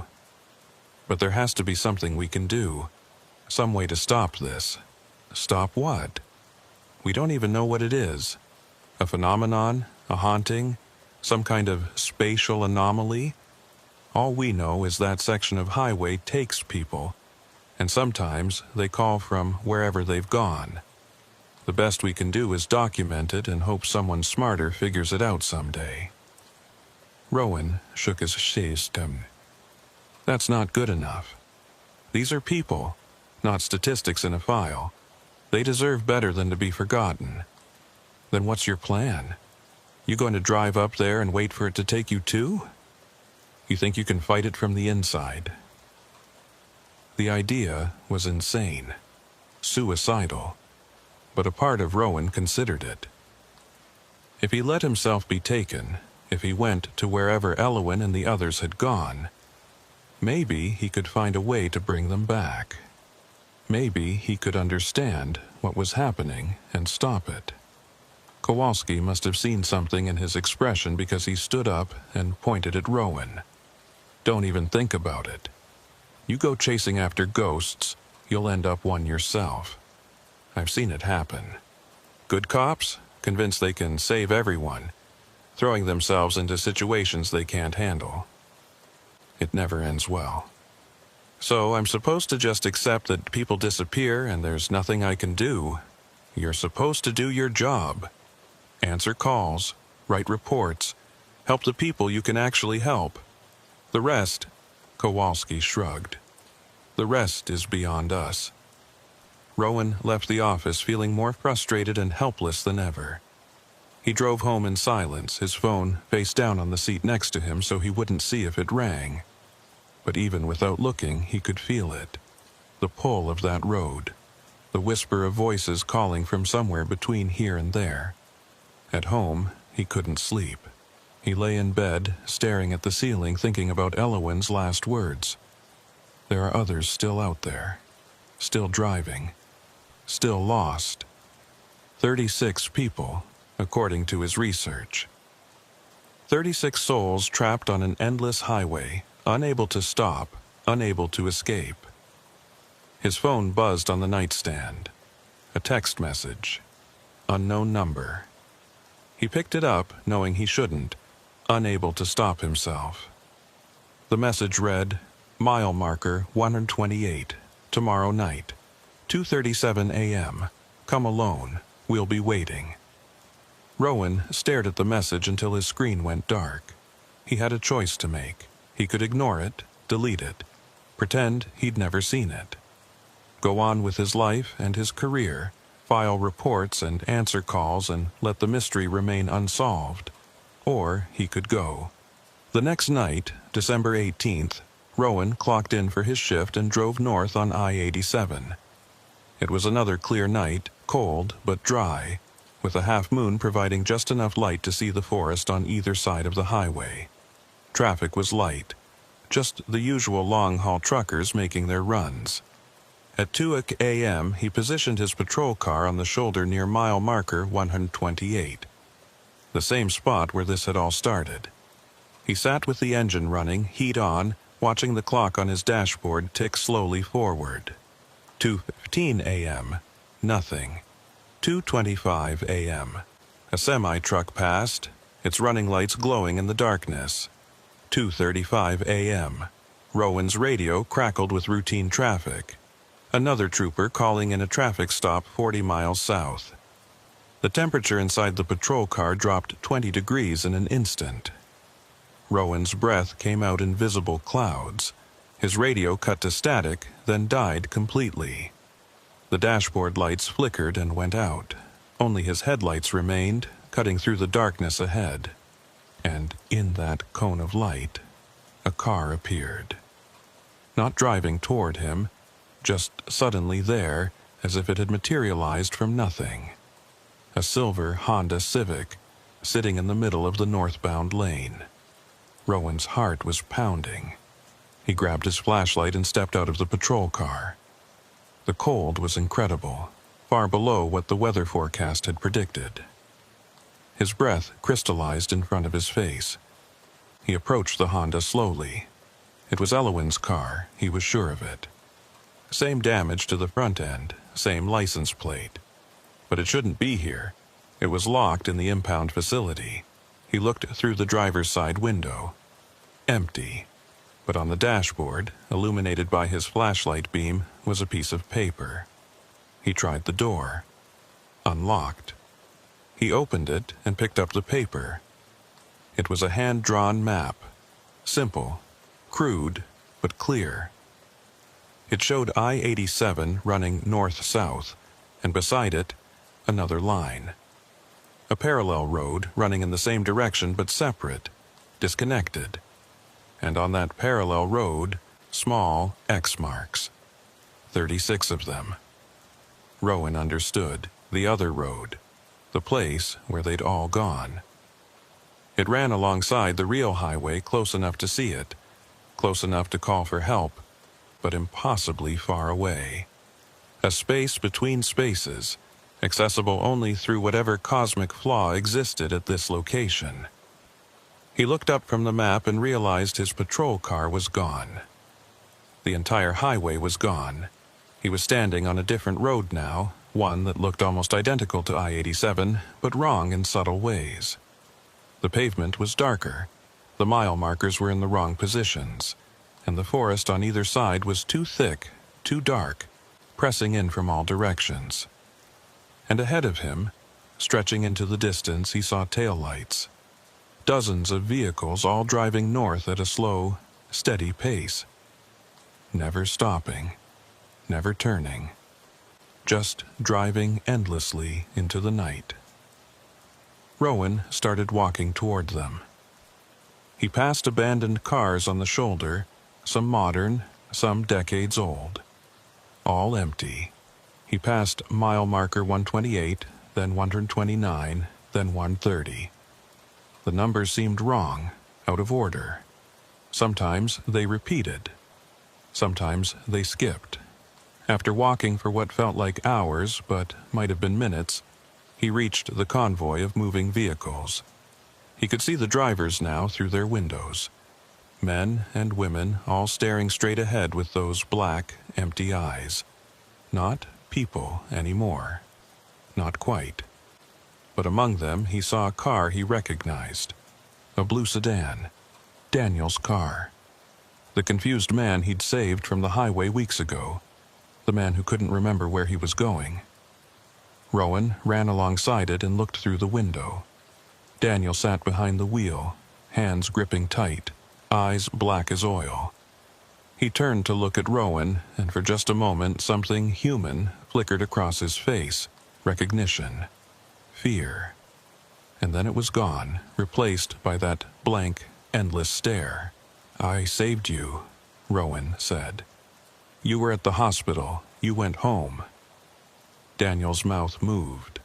No sound came out, but Rowan could read his lips. "No, I never left. I'm still driving. I'll always be driving."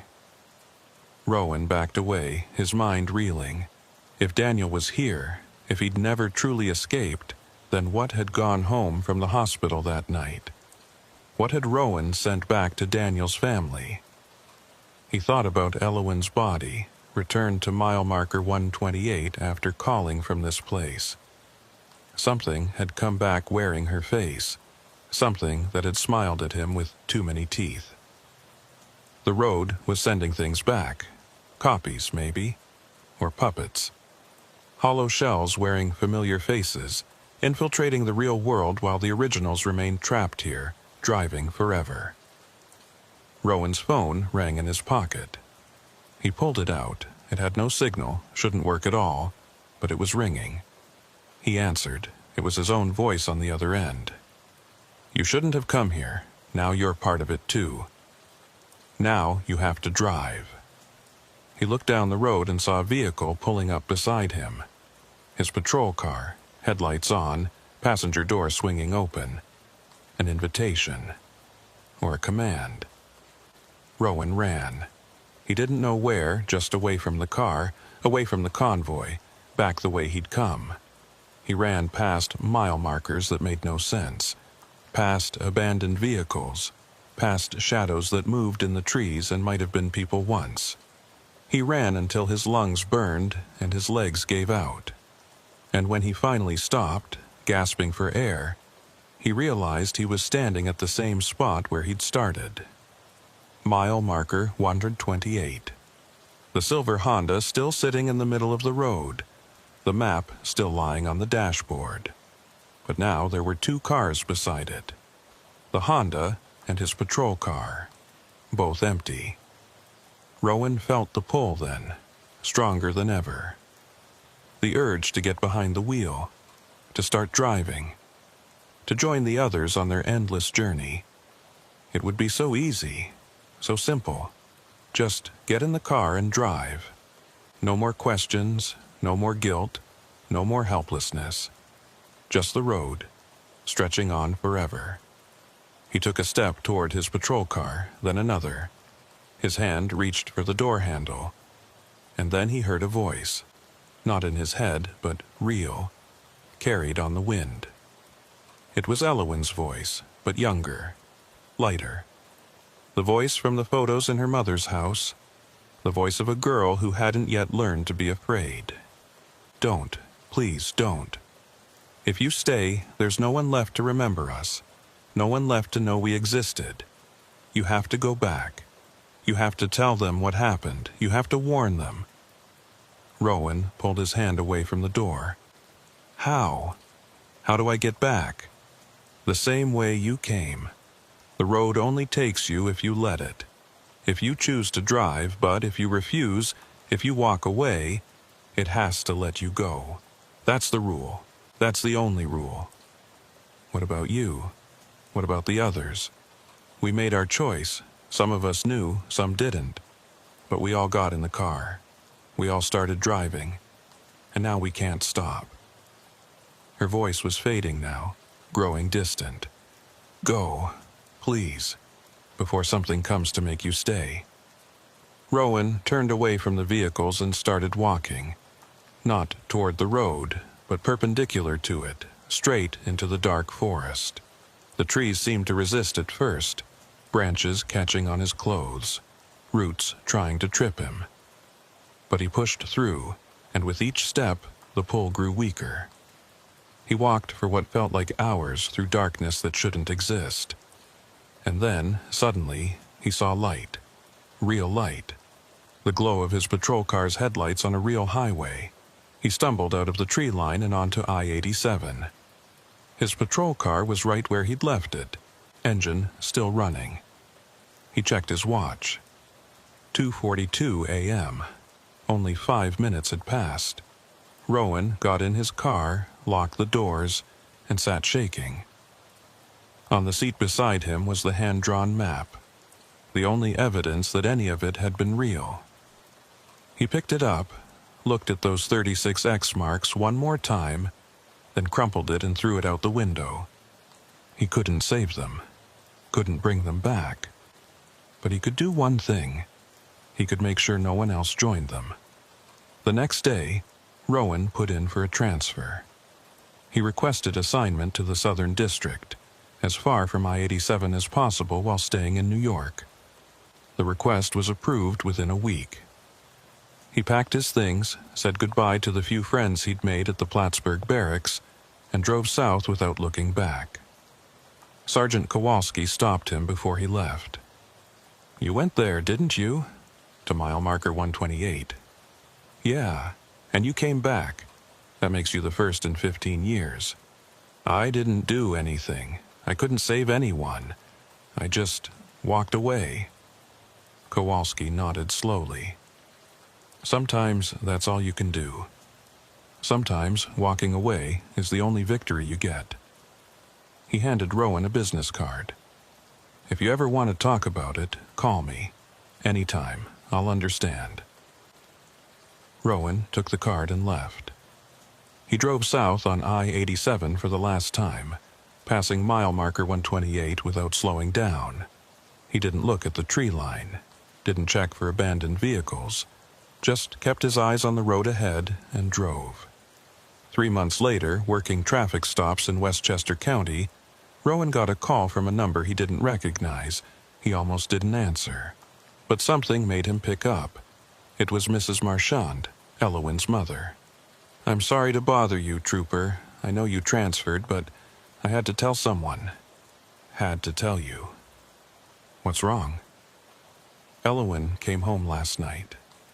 She knocked on the door at 2:37 in the morning. Said she'd been lost, but finally found her way back. She's here right now, sitting in the living room, watching TV. But..." Her voice dropped to a whisper. "It's not her. It looks like her, sounds like her, but something's wrong. Her eyes are different. And last night I saw her standing in front of the open refrigerator for 3 hours, just staring at the light. When I asked what she was doing, she said she was remembering what warmth felt like." Rowan's blood went cold. "Mrs. Marchand, listen to me carefully. That's not your daughter. Your daughter is dead. Whatever came back, it's not her. You need to leave the house right now and call the police." "But it knows things only Elowen would know. Memories from childhood, inside jokes, everything. It doesn't matter. It's not her. Please, you have to trust me."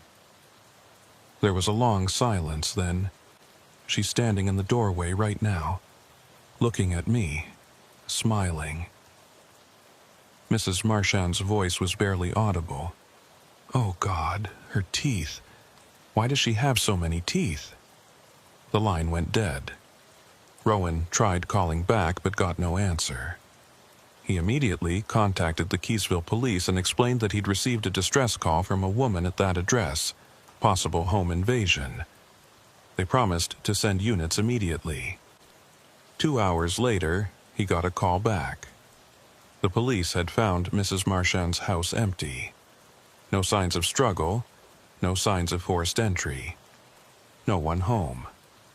The neighbors said they'd seen Mrs. Marchand leave in the early morning hours, accompanied by a young woman. They'd gotten in a car and driven away, headed north on I-87. Rowan hung up and sat in his patrol car for a long time. The road had taken Mrs. Marchand now, too, and somewhere up north, at mile marker 128, there were now 37 X marks on a map that no longer existed. His phone buzzed. A text message from an unknown number. "Thank you for trying. See you soon." Rowan deleted the message, turned off his phone, and drove. He didn't patrol I-87 anymore, but he knew it didn't matter. The road was growing, spreading, sending its copies into the world, wearing familiar faces, luring more people back to that cursed stretch of highway. And someday, maybe soon, it would come for him too. But until then, he would do his job. Answer calls, write reports, help the people he could actually help. And late at night, when his phone rang from unknown numbers, he wouldn't answer. He would just keep driving, eyes forward, never looking back. Because some roads, once you've seen them, never really let you go. They just wait.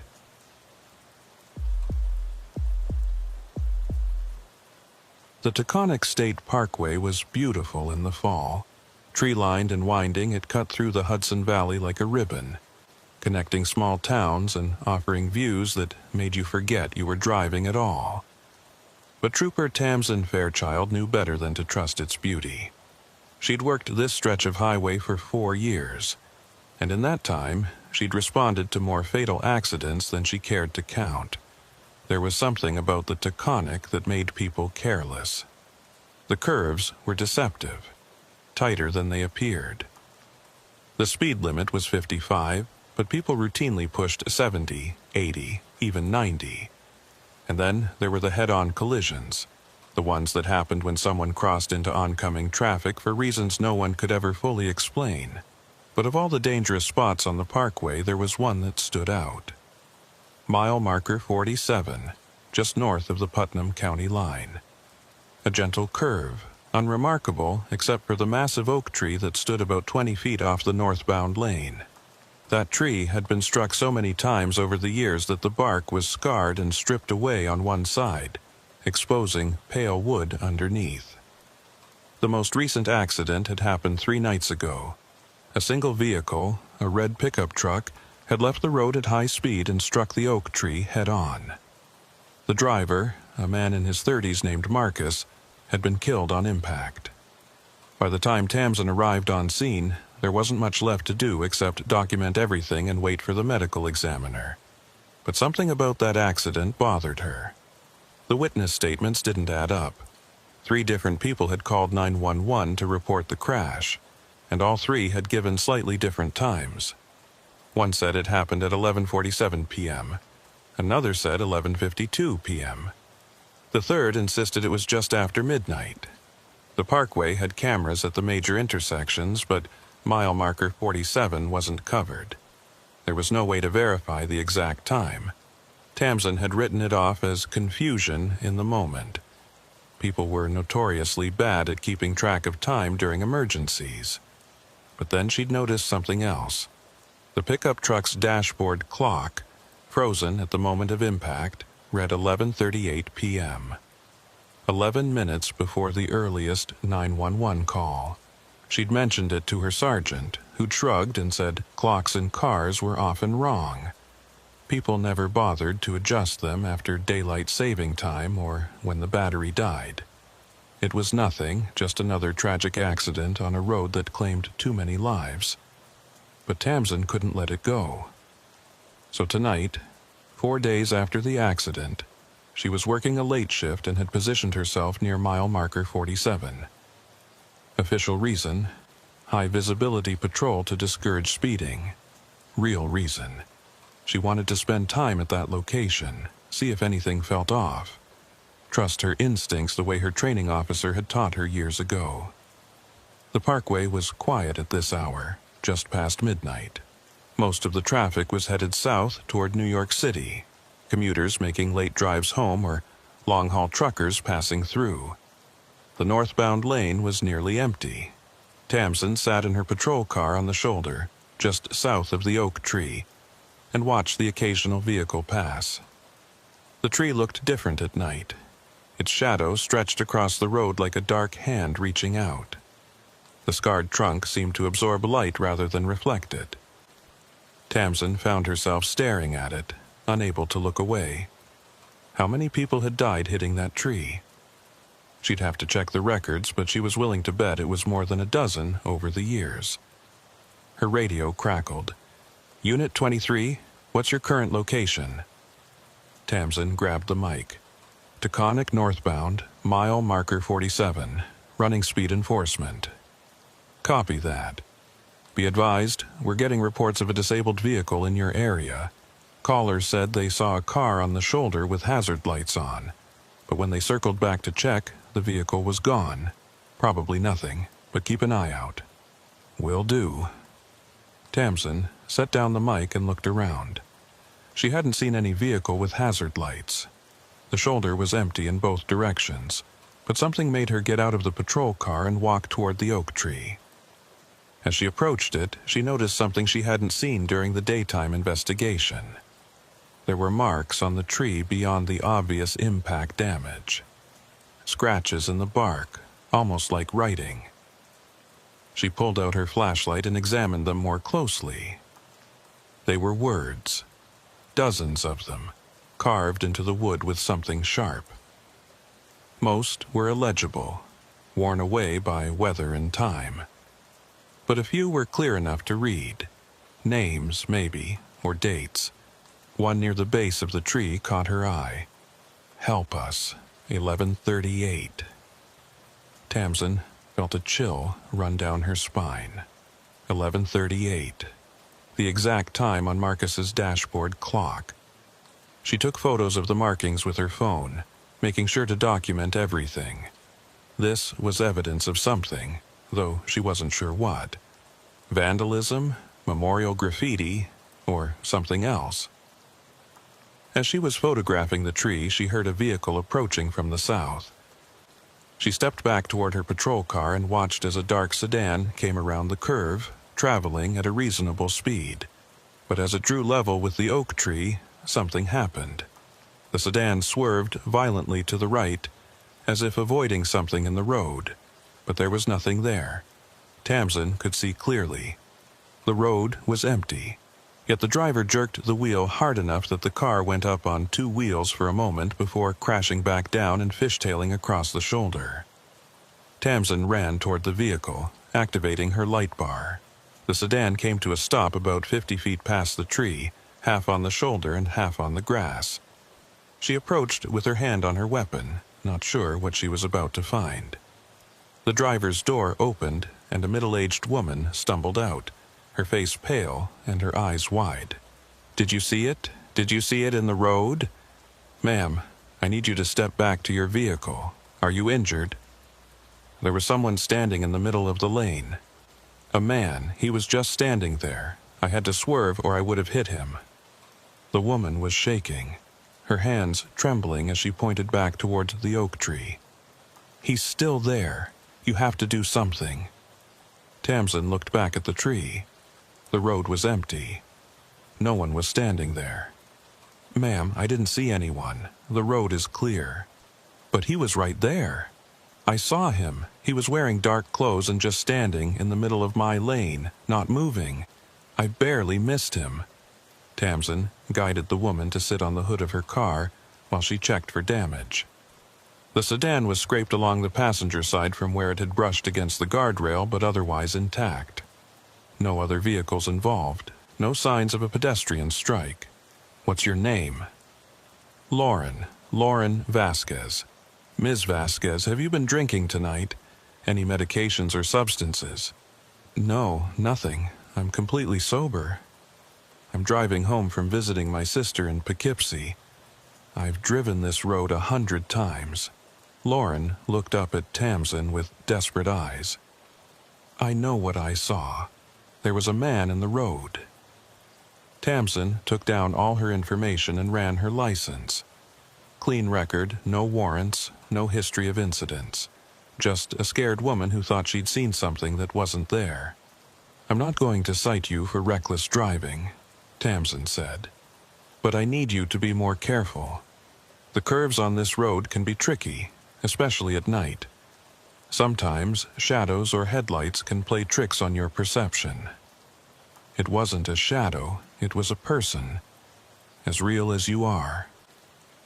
Tamsin helped her get back in her car and watched as she drove away, slowly and carefully this time. Then she returned to the oak tree and swept her flashlight across the road. Nothing. No footprints, no signs that anyone had been standing there. But as she turned to walk back to her patrol car, she heard something that made her stop. It was faint, barely audible over the sound of wind in the trees. A voice, speaking words she couldn't quite make out.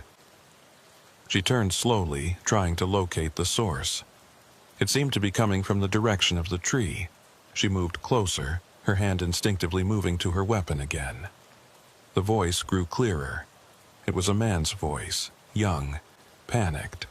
"Please, somebody help. I can't get out. The door's jammed and I smell smoke. Please, somebody has to see me." Tamsin spun around, looking for the source. There was no one there. No vehicle, no person, nothing but the empty road and the scarred oak tree. "Hello? Where are you?" she called out. The voice continued as if it hadn't heard her. "The clock says 11:38, but that can't be right. I've been here so much longer. Please, I can see headlights. Someone's coming. They have to see me." Tamsin's skin crawled. She grabbed her radio. "Dispatch, Unit 23. I need you to check something for me. The fatal accident at mile marker 47 from 3 nights ago. What was the victim's first name?" "Stand by." A pause, then, "Victim's name was Marcus Delgado, age 34. "And what time was the accident reported?" "First 911 call came in at 11:47 p.m. Tamsin looked at the oak tree. The voice had stopped now, but she could still hear the echo of it in her mind. Marcus's voice calling for help. Trapped in his truck at 11:38 p.m., 9 minutes before anyone reported the accident. She approached the tree slowly and placed her hand on the scarred bark. It was cold, much colder than the night air. And as she touched it, she felt something, a vibration, like a low-frequency hum that she could feel in her bones rather than hear with her ears. She pulled her hand away and stepped back. This tree wasn't normal. This location wasn't normal. Something was wrong here, something that had been wrong for a long time. Her phone rang. Unknown number. She almost didn't answer, but something made her pick up. Hello? Static. Then very faint. Is anyone there?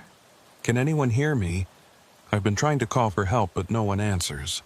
I'm at mile marker 47 on the Taconic. There's been an accident. I need an ambulance. Tamsin's heart was racing. Who is this? My name is Marcus. Marcus Delgado.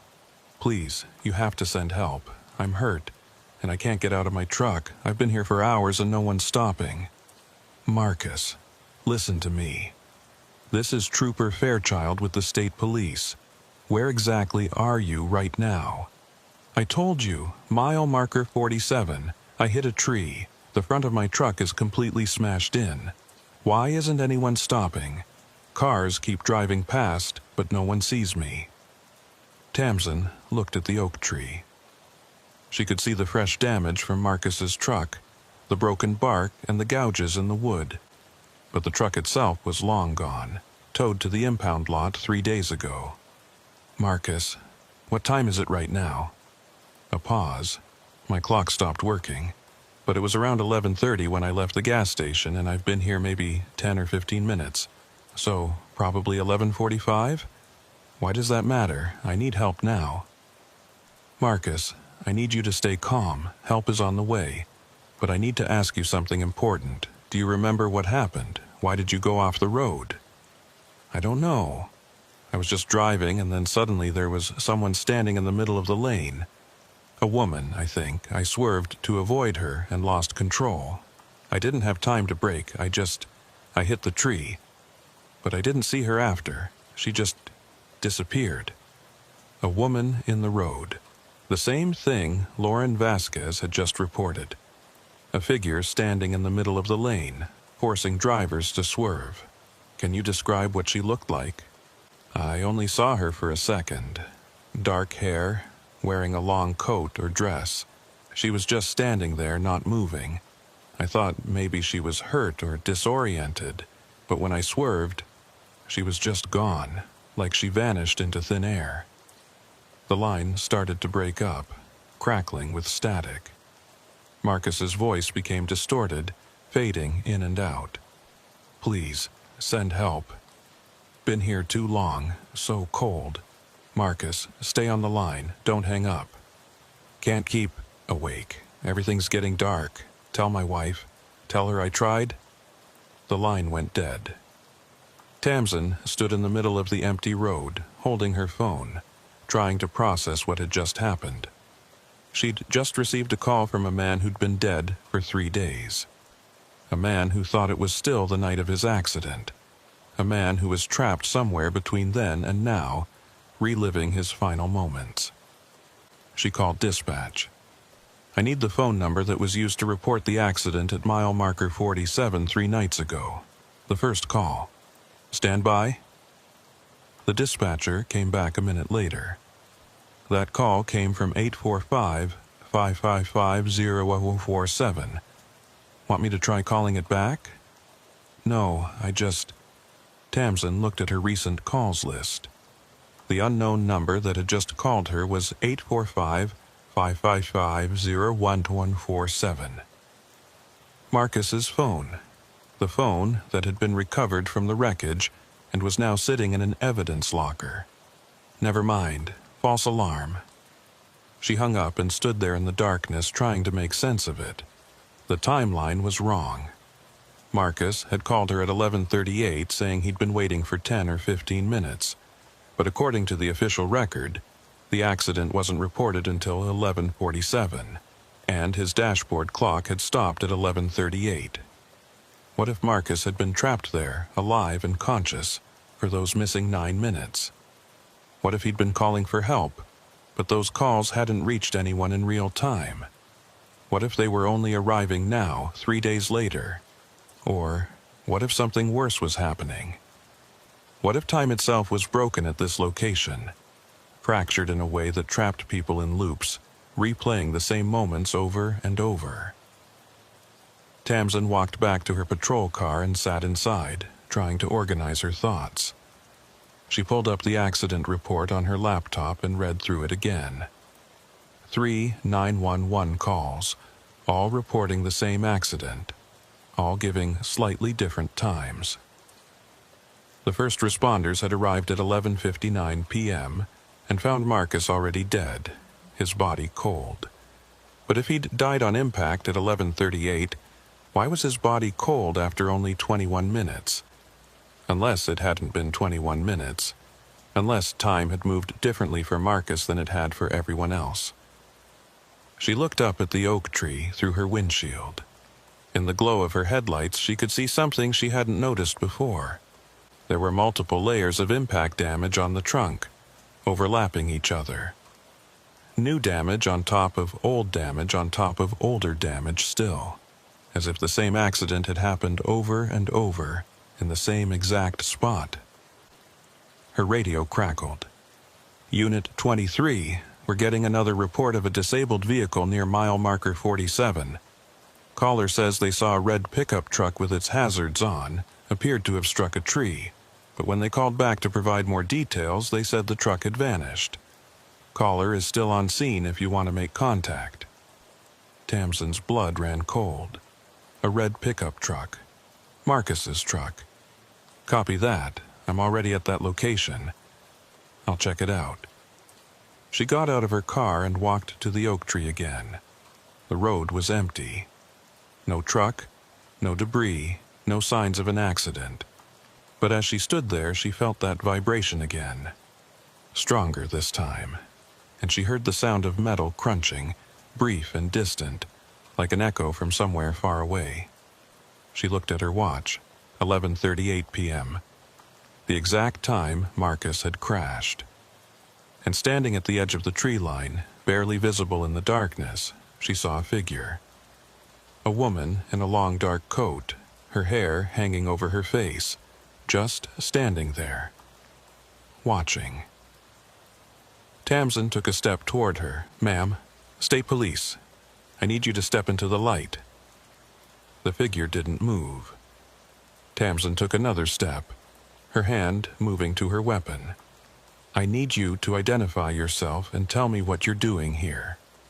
The figure tilted its head, and for just a moment Tamsin saw its face, pale, with dark, hollow eyes and a smile that was too thin, showing too many teeth. Then it stepped backward into the trees and vanished. Tamsin ran to where it had been standing, but there was nothing there.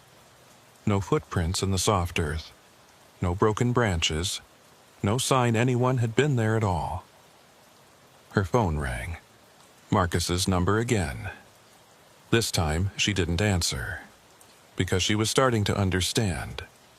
This wasn't about helping a trapped victim. This was about something much worse. Something that used the tree, used the accidents, used the broken timeline to lure people in. Something that fed on confusion and fear and the desperate hope that maybe, just maybe, you could save someone who was already gone. Tamsin got back in her patrol car and called for a supervisor. She needed backup. She needed someone else to witness this, because if she tried to explain what was happening without proof, they'd think she was losing her mind. As she waited for her sergeant to arrive, she looked at the oak tree one more time, and she realized that all those carvings on the trunk, all those names and dates, they weren't memorials. They were warnings. Sergeant Rodriguez arrived 20 minutes later, pulling up behind Tamsin's patrol car with his lights off. He was a veteran with over 20 years on the job, the kind of cop who'd seen everything and wasn't easily rattled. But when Tamsin explained what had been happening, even he looked skeptical. "You're telling me you got a phone call from a dead man," Rodriguez said, crossing his arms. "And you saw a mysterious woman who vanished into thin air. And you think time is broken at this specific spot on the highway. I know how it sounds, but I'm not making this up. Check the call logs on my phone. The number matches Marcus Delgado's cell phone, the one that's supposed to be in the evidence locker right now." Rodriguez examined her phone, scrolling through the recent calls. He frowned. Could be spoofed. Scammers do that all the time, make it look like they're calling from a different number. And what about the witness who swerved to avoid someone in the road? Someone who wasn't there. That happened right in front of me. People see things when they're tired, especially on dark roads. Shadows, animals, their own headlights reflecting off road signs. It doesn't mean something supernatural is going on. Tamsin pointed at the oak tree. "Then explain the carvings on that tree. Names and dates going back years, and one of them says, 'Help us, 11:38, which is the exact time on Marcus Delgado's dashboard clock when he crashed." Rodriguez walked over to the tree and examined it with his flashlight. He studied the carvings for a long time, his expression gradually shifting from skepticism to concern. These do look old, some of them anyway. Could be vandals, people leaving memorials for accident victims. Or it could be the victims themselves trying to leave a message, trying to warn people about what happens here. Rodriguez turned to look at her. "Fairchild, I'm going to be straight with you. You're a good trooper, one of the best in the district. But what you're describing sounds like stress, fatigue, maybe spending too much time alone on night shifts. When's the last time you took a day off? This isn't about being tired. Something is wrong with this location. We need to investigate it properly, pull all the accident reports from this mile marker going back as far as we can. Look for patterns, inconsistencies in the timelines. And what exactly do you think we're going to find? That there's a time vortex on the Taconic State Parkway? That ghosts are causing accidents?" Rodriguez shook his head. "I can't file a report based on this. There's no evidence. Nothing that would stand up to scrutiny." "Then let's gather evidence. Stay here with me for a few hours. See if anything else happens." Rodriguez checked his watch. "It's almost midnight. I've got a shift that ends at 8 a.m. and I need at least a few hours of sleep before then. I'll tell you what, you finish your patrol, go home, get some rest. If you still feel like something's wrong tomorrow, we'll talk about it with the lieutenant. Maybe we can pull those accident reports, do a proper analysis. But for now, you need to let this go." He walked back to his car, and Tamsin knew she was being dismissed. The conversation was over. She watched him drive away, his taillights disappearing around the curve, and felt a wave of frustration wash over her. She wasn't imagining this. She wasn't losing her mind. Something was happening here and no one was taking it seriously. She sat in her patrol car and pulled up the accident database on her laptop. If no one else was going to investigate, she'd do it herself. She started with mile marker 47 and worked backwards through the years looking for any reported accidents at or near that location. The list was longer than she expected. In the past 10 years alone, there had been 17 accidents at mile marker 47. 9 of them were fatal. All of them involved vehicles leaving the road and striking the oak tree. And all of them had happened between 11:30 p.m. and midnight. Tamsin felt her skin crawl. 17 accidents, same location, same tree, same narrow time window. That couldn't be coincidence. She dug deeper, pulling up the individual reports. The details were eerily similar. Single vehicle accidents, drivers who appeared to have swerved to avoid something in the road, witnesses who reported seeing the vehicle there one moment and gone the next. And in almost every case, there were discrepancies in the reported times. One accident from 2019 stood out. A woman named Patricia Kerrigan had crashed into the tree at what witnesses said was 11:42 p.m. But her cell phone showed she'd made a 911 call at 11:35 p.m., 7 minutes before the accident was supposed to have happened. The report noted the discrepancy, but attributed it to a malfunction in the phone's clock. Tamsin opened another report. In 2016, a man named David Park had crashed at the tree. Multiple witnesses called it in at different times, ranging from 11:38 to 11:51 p.m., a 13-minute spread. The responding trooper had noted in his report that David's watch had stopped at 11:38, but he'd been found dead with his body temperature suggesting he'd been deceased for over an hour. Every report had these little anomalies, time discrepancies that didn't make sense, witnesses who couldn't agree on basic facts, physical evidence that contradicted the timeline. And every responding officer had written them off as equipment malfunctions, witness confusion, or simple human error. But taken together, they painted a disturbing picture. Something at mile marker 47 was affecting time itself, creating pockets where minutes stretched into hours, where the past and present overlapped, where the dead could still call for help. Tamsin's phone buzzed. A text message from an unknown number. They're still here, all of them, trapped in the moment of impact. We keep trying to warn people, but no one listens. You have to stop coming here. Every time someone like you investigates, it gets stronger. Tamsin stared at the message. Who is this? The response came immediately. Patricia Kerrigan. I crashed here in 2019. I've been trying to call for help for what feels like years, but it's always 11:42 p.m., and I'm always dying and I can never get free. You have to stop trying to save us. It only makes it worse. How are you sending me messages if you're trapped? I don't know. Sometimes I can reach through. Sometimes I can make my voice heard. But it costs something every time. It pulls me deeper. I can feel myself fading, becoming part of this place, just like the others. What others? Everyone who died here. We're all still here, 17 of us now. 18, if you count the first one. The woman who started all this. She's the worst. She's the one who pulls people off the road. She's the one who keeps us trapped. Tamsin looked up at the oak tree. Who is she? I don't know her name. None of us do. But she's been here longer than any of us, decades, maybe. She died here and something went wrong. The tree wouldn't let her go, so now she makes others crash, makes them join her, and every time someone dies here, the loop gets stronger. How do I stop it? The response took longer this time. You can't. It's too late for that. The tree is part of it now. The road is part of it. This whole section of the parkway is infected. All you can do is warn people to stay away. Close this stretch of road, make it so no one else crashes here. I can't just close down a highway based on a text message from a dead person. Then more will die, and they'll join us. And eventually there will be so many of us trapped here that the loop will spread. It'll move to other mile markers, other roads.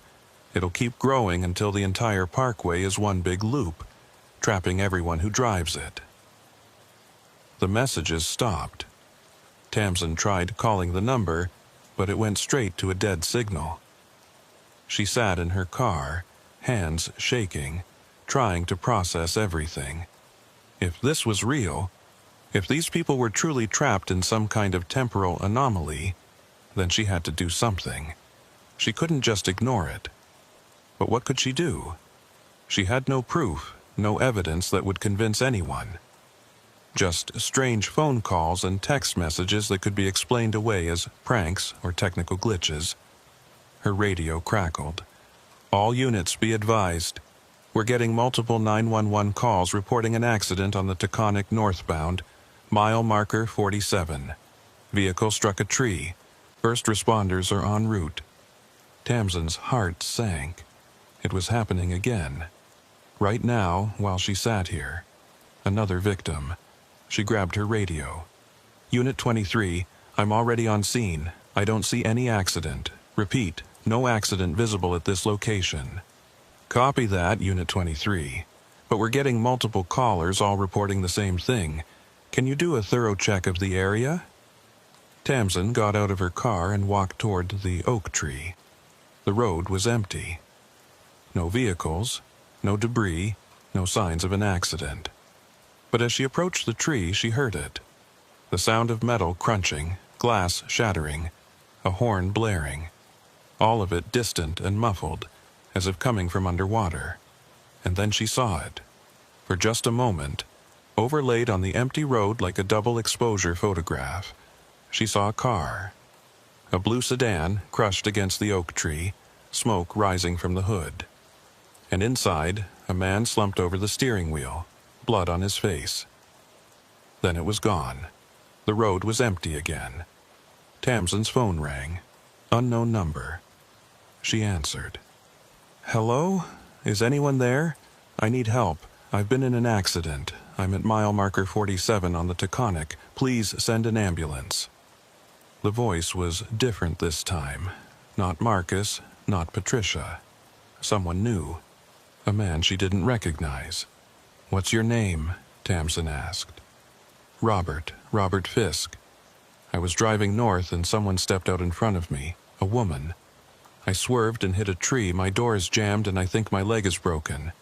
How soon can you get here? Robert, listen to me. This is Trooper Fairchild. I'm already at your location, but I can't see your vehicle. Where exactly are you? I'm right here. I can see other cars driving past. Why isn't anyone stopping? I've been here for at least 10 minutes. My phone keeps dropping the call. Please, you have to help me. What time is it, Robert? I don't know. My phone screen is cracked. But it was around 11:30 when I left the rest stop, and this just happened, so maybe 11:40. Why does that matter? 11:40. The loop was starting over. Another victim being pulled in, trapped in the same narrow window of time that had claimed all the others. Robert, I need you to try something. I need you to get out of your car. Even if the door is jammed, break a window, climb out, get away from the tree. Can you do that? I'm trying, but I'm stuck. And there's someone outside, that woman. She's standing next to my car, just staring at me. Who is she? Is she hurt? Why isn't she helping me? Tamsin looked around frantically. The road was still empty, but she could feel something watching her.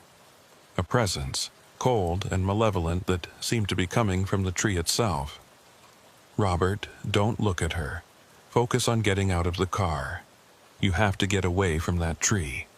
She's tapping on my window now. Her face, oh God, her face. What's wrong with her face? The line filled with static. Through it, Tamsin could hear Robert screaming, and beneath that another sound. A woman's voice, soft and whispering, saying the same thing over and over. Stay with us.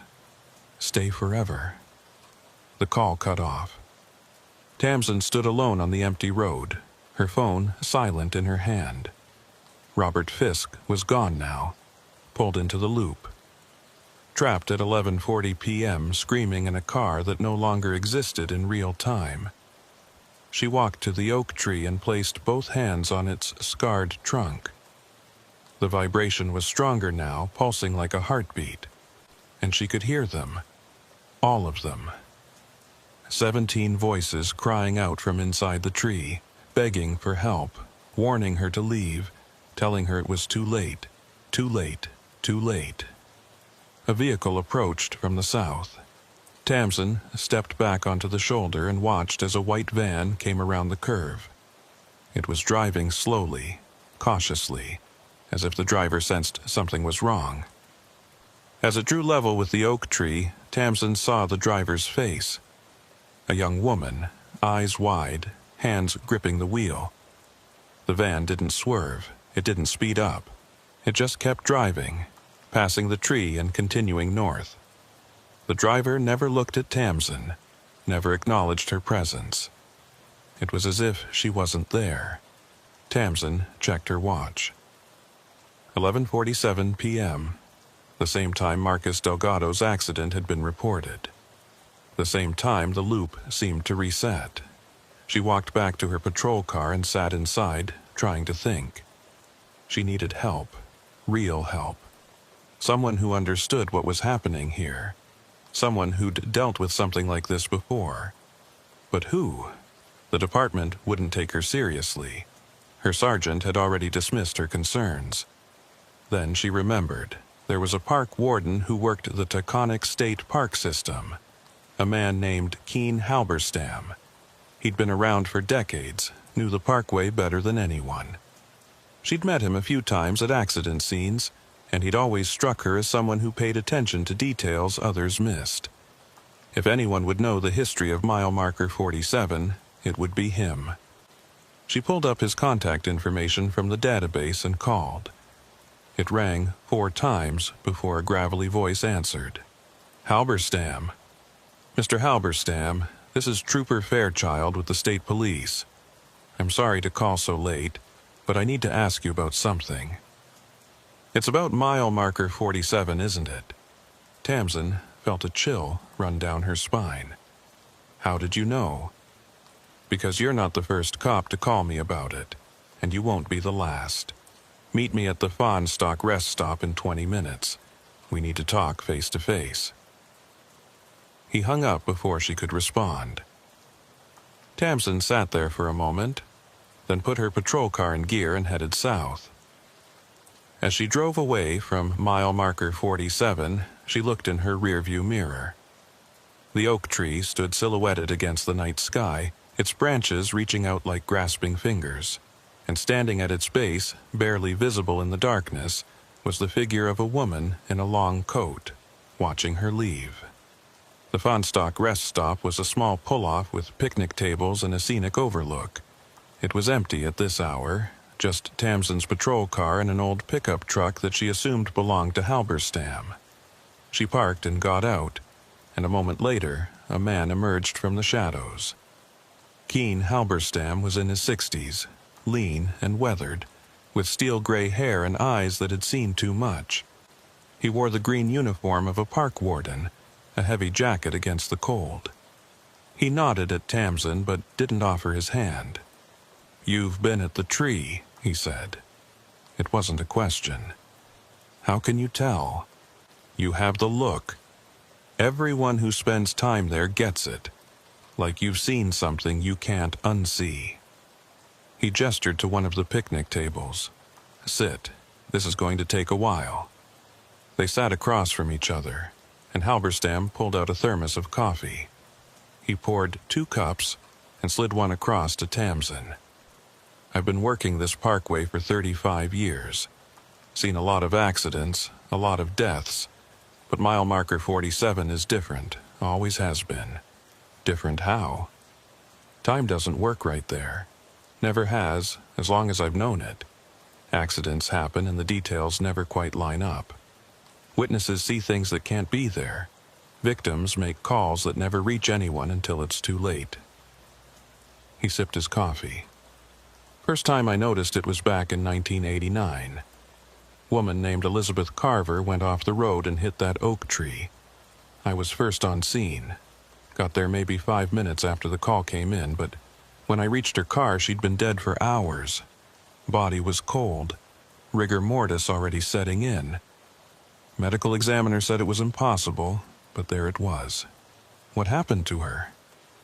Official report said she crashed earlier in the day and just wasn't discovered until night time.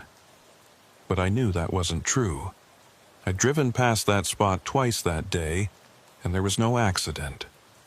The tree wasn't damaged. Nothing. And then, suddenly, at 11:38 p.m., there it was, like it had appeared out of nowhere. Tamsin leaned forward. 11:38. That time keeps coming up. Why? Best I can figure, that's when it started. Whatever happened to create the loop, it happened at 11:38. And now that time is stuck there, repeating over and over. Every accident that happens at that tree gets pulled into that same moment. The victims get trapped, reliving their crash again and again. But why? What caused it? Halberstam was quiet for a long moment. There was an accident there in 1952, before the parkway was even finished, back when it was still under construction. A woman was driving one of the work vehicles transporting materials. She went off the road and hit that oak tree, killed on impact. But here's the thing, she wasn't supposed to be there. She'd stolen the vehicle, was trying to run away from something. Or someone. Story goes that she died at exactly 11:38 p.m., and when they found her the next morning, her watch had stopped at that time. And you think she's the one trapping people there? I think she got stuck, and she's been stuck ever since. And over the years, as more people died at that spot, the phenomenon got stronger. Now it's not just her anymore. It's everyone who's ever crashed there. They're all part of the loop, all trapped in that same moment. Tamsin thought about the text messages from Patricia Kerrigan, the phone calls from Marcus Delgado and Robert Fisk. They can reach out sometimes. The victims. They can make calls, send messages. Why? The loop isn't perfect. There are cracks in it, moments when time overlaps and the barrier between their reality and ours gets thin. That's when they can reach through, make contact. But it doesn't help them. If anything, it makes them more aware of how trapped they are. So what do? How do we stop it? Halberstam shook his head. I've been asking that question for 35 years. I've talked to physicists, paranormal investigators, even a priest once. Nobody has an answer. The best we can do is try to keep people away from that section of road during the danger hours. Between 11:30 and midnight, that's when the loop is most active. But we can't just close down a major highway for half an hour every night. The department would never approve it. No, they wouldn't. And people keep dying. 17 in the past 10 years alone. It's getting worse, too. The loop is expanding, pulling people in who aren't even at the crash site. Soon, it might spread to the whole parkway. He looked at her with tired eyes. That's why I'm telling you this. You need to stop investigating. Every time someone tries to figure it out, every time a cop gets obsessed with solving it, the loop feeds on that attention. It gets stronger. Tamsin stood up. I can't just walk away, not when I know people are suffering. They're already dead, Trooper. You can't save them. You can only make sure you don't join them. She left the rest stop and drove back toward mile marker 47. She knew Halberstam was right. She knew the smart thing to do was let it go, file her reports, and move on to other cases. But she couldn't. Not when she could still hear their voices, crying out from inside that tree. As she approached the oak tree, she saw something that made her slam on the brakes. There was a car pulled over on the shoulder. A blue sedan, the same one she'd seen in that brief vision earlier. She parked and approached cautiously. The car was real this time, solid and present, and sitting in the driver's seat was a man. He looked up as she tapped on the window, and his face was pale with shock. "Are you Robert Fisk?" Tamsin asked. The man nodded slowly. "How did you know my name? I just crashed here. I called 911, but no one came, and then I was back in my car, on the road, driving like nothing happened. But I know I hit that tree. I felt it. I should be dead." Tamsin looked at the oak tree. No damage. No fresh impact marks. Robert's car was completely intact. "What time is it?"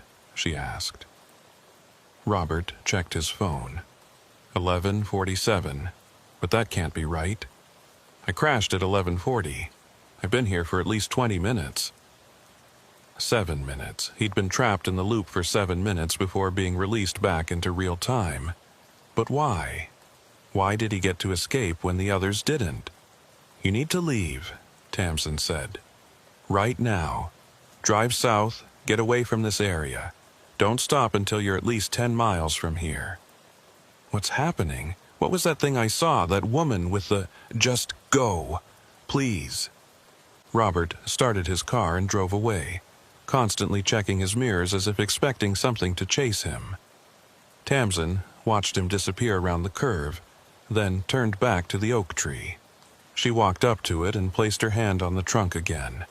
The vibration was there, but weaker than before, as if releasing Robert had costed energy. Her phone buzzed, another text message. "Thank you for sending him away, but it won't last. He'll come back. They always come back. The tree doesn't let go easily." Tamsin typed a response. "How do I break the loop?" The answer came slowly, one word at a time, as if it was costing immense effort. "You can't. It's too old, too strong, but you can weaken it. Stop people from dying here. If no one else crashes, if no one else feeds it, maybe it will fade. Maybe we'll finally be free. And if it doesn't fade, then we'll be here forever. 17 souls trapped in a single moment, screaming for help that never comes." Tamsin looked at the carvings on the tree. All those names. All those people who'd died here, unable to escape. She made a decision. She went back to her patrol car and grabbed her emergency flares. She set them up in a line across the northbound lane, creating a barrier that would force vehicles to slow down and merge into the southbound lane. It wasn't a permanent solution, but it was something. It would make drivers more cautious as they approached mile marker 47. As she placed the last flare, her watch beeped. Midnight. The danger window had passed. The loop was dormant now, at least until tomorrow night. Tamsin got back in her car and sat there for a long time, watching the flares burn. She knew she couldn't do this every night. Eventually, someone would complain, or her supervisors would order her to stop. But for tonight at least, no one else would crash into that tree. No one else would be pulled into the loop. Her phone buzzed one final time. A message from Patricia Kerrigan. "Thank you. We felt it tonight. A little less pressure. A little less pain. Maybe there's hope after all." Tamsin started her engine and drove away, leaving the oak tree standing alone in the darkness, its victims still trapped inside, waiting for dawn that would never come. For the next week, Tamsin made it her mission to patrol mile marker 47 every night between 11:30 p.m. and midnight. She set up her flares, positioned her patrol car with the light bar active, and made herself as visible as possible. Anything to slow traffic down, to make drivers more cautious as they approached the oak tree. And it worked, sort of. There were no new accidents, no new victims pulled into the loop. But there were other problems. Drivers complained about the constant presence of a patrol car creating a speed trap. Her supervisors questioned why she was spending so much time at one location. And the department started receiving calls from confused motorists who claimed they'd seen multiple patrol cars at mile marker 47, even though Tamsin was the only one assigned there. On Thursday night, her lieutenant called her into his office. Lieutenant Mathis was a by-the-book administrator, more concerned with budgets and public relations than with actual police work. He sat behind his desk with a printout of her patrol logs. "Fairchild, I need to ask you about something. You've been spending a significant amount of time at mile marker 47 on the Taconic, every night shift for the past week. Care to explain why?" Tamsin had prepared for this conversation. "That location has a high accident rate, sir. I've been conducting high-visibility patrols to deter speeding and reckless driving. I'm aware of the accident history, but your approach is raising concerns. We've had complaints from regular commuters who feel they're being targeted. And more concerning, we've had reports of erratic behavior. One caller said they saw you talking to an empty car. Another said you were standing in the middle of the road at midnight, not responding to passing vehicles. Sir, I can assure you, I'm not finished. I pulled the evidence logs from the Delgado accident. The victim's cell phone was checked out 3 days ago. By you, without authorization. And according to the lab tech, when you returned it, The phone had recent activity on it. Outgoing calls that weren't there when it was first logged. How do you explain that? Tamsin felt her stomach drop. She'd forgotten about checking out Marcus's phone, trying to verify the calls she'd received. I was following up on some inconsistencies in the case. The phone records didn't match the timeline. That's not your case. That's not your jurisdiction. And checking out evidence without proper authorization is a serious breach of protocol. Mathis leaned forward. Tamsin, I'm going to be direct with you. Several people have expressed concern about your mental state. The stress of this job can affect anyone, especially when you're working nights and dealing with fatal accidents. I want you to take some time off, mandatory leave, starting tonight. 2 weeks minimum. Sir, you don't understand. That location is dangerous. If I'm not there, if you're not there, someone else will patrol it. The highway isn't going to fall apart because one trooper takes a break. He pulled out a form and slid it across the desk. This is a referral for the department's counseling service. I strongly suggest you make an appointment. And when you come back, we'll have a conversation about your future with this unit. Tamsin looked at the form, then back at Mathis. She could see in his eyes that arguing would only make things worse. He'd already made up his mind. She was being benched. Yes, sir, I understand.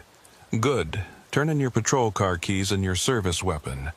Standard procedure for administrative leave. You can pick them up when you return to duty. Tamsin left the office feeling numb. She turned in her equipment, changed out of her uniform, and walked to her personal car in the parking lot. 2 weeks. Anything could happen in 2 weeks. How many more people would crash at mile marker 47? How many more victims would be pulled into the loop? Her phone buzzed. A text from an unknown number. They're making you stop. The tree knows you're a threat. It's been influencing people, making them see things that aren't real, planting doubts. It's protecting itself. Tamsin got in her car and typed a response. Who is this? Robert Fisk. You saved me last week. But I've been having dreams. Every night I'm back at that tree, and I can feel it pulling me. It wants me to come back. It wants me to finish what started. Don't go there. Whatever you do, stay away from that location. I'm trying, but it's hard. It's like an itch in my brain, a constant whisper telling me I left something unfinished, that I need to go back and complete the loop. A pause, then, I don't think I can resist much longer. Tamsin stared at her phone. Robert had escaped the loop, but the tree wasn't done with him. It was calling him back, trying to reclaim him. And if he returned, if he crashed there again, he wouldn't get a second chance. He'd be trapped permanently. She started her car and drove toward the parkway. She was off duty, no longer authorized to patrol, but she couldn't just sit at home knowing what was happening. She had to do something. As she drove north on the Taconic, she noticed something strange. The mile markers seemed wrong. She passed marker 45, then 46, but the next one she saw was 44. She'd somehow gone backwards. She turned around and tried again, this time paying careful attention to the sequence. 45, 46, 47, no, wait. 44 again. She was caught in a loop. The parkway itself was looping, preventing her from reaching mile marker 47, or pulling her toward it, she couldn't tell which. Tamsin pulled over and checked her GPS. According to the map, she was exactly where she should be, but the physical mile markers told a different story. She got out of her car and looked around. The landscape seemed normal, trees, guardrails, pavement. But something felt off, like she was looking at a photograph instead of reality. Her phone rang. Keen Halberstam. Where are you? He asked without preamble. On the Taconic, trying to get to mile marker 47, but I keep ending up in the wrong place. Get off the parkway, now. The loop is expanding. It's not just the tree anymore, it's the whole section of road. Anyone who knows about it, anyone who's been trying to stop it, they're being pulled in. You need to leave before you get trapped. But Robert Fisk is already lost. I've been tracking him. He drove north on the Taconic 2 hours ago and hasn't been seen since. His car was found abandoned at mile marker 47, engine running, no one inside. He's part of the loop now. Tamsin felt sick. She'd tried to save him, and instead she'd condemned him to an eternity of suffering. This is my fault. If I hadn't pulled him out the first time, it wouldn't have mattered. The tree would have claimed him eventually. That's what it does. It marks people, and then it waits for them to come back. Halberstam's voice was grim. You need to accept that you can't win this fight. The best you can do is survive it. There has to be a way to stop it, to break the loop. If there is, I haven't found it in 35 years of trying, and believe me, I've tried everything. The only thing that's kept me alive this long is knowing when to back off, when to let it win a battle so I can survive to fight another day. Tamsin looked at the mile markers around her. They were changing now, flickering between different numbers, 47, 44, 52, 38. The loop was destabilizing, pulling her in multiple directions at once. I have to go, she said. If I don't get out now, I might not be able to. She hung up and ran back to her car. She threw it in reverse and backed down the shoulder, not trusting the forward direction anymore. She kept going until she reached what looked like mile marker 40, then turned around and headed south as fast as she dared. The parkway fought her every mile. Exit signs appeared and disappeared. The road curved in ways it shouldn't. At one point, she passed the same rest stop 3 times in 5 minutes. But she kept driving, refusing to stop, refusing to give in to the confusion. Finally, after what felt like hours but was probably only 20 minutes, she crossed into Westchester County, and the sensation lifted. The mile markers returned to their proper sequence. The parkway felt normal again. She pulled into a gas station and sat in her car, shaking. Her phone buzzed. Multiple text messages, all from unknown numbers, all from victims of the loop. Patricia Kerrigan. It's spreading, getting stronger. We can feel it reaching out, claiming more territory. You have to do something. Marcus Delgado. Robert joined us tonight. He's confused, scared, doesn't understand what happened. None of us do. Please, you have to stop this. Elizabeth Carver. I didn't mean for this to happen, I just wanted to escape. But when I died, something broke, time broke, and now we're all paying for it. I'm sorry. I'm so sorry. And finally, from a number that showed no caller ID at all. Come back. You belong here with us. You've seen too much, know too much. The loop is calling you. Soon, you won't be able to resist. Tamsin deleted the messages and turned off her phone. She needed to think, needed to figure out her next move. Going back to mile marker 47 was suicide. But doing nothing meant more people would die. More victims would be trapped. She thought about what Halberstam had said. The phenomenon was feeding on attention, on investigation, on people trying to understand it. Every time someone got too close, tried too hard to solve the mystery, the loop grew stronger. Maybe that was the problem. Maybe the solution wasn't to fight it directly, but to starve it, to stop giving it what it wanted. But how? She couldn't just forget about 17 people trapped in a temporal anomaly.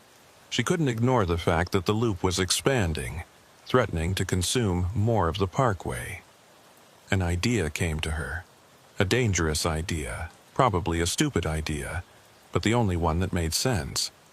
If the loop was feeding on attention and investigation, what if she gave it the opposite?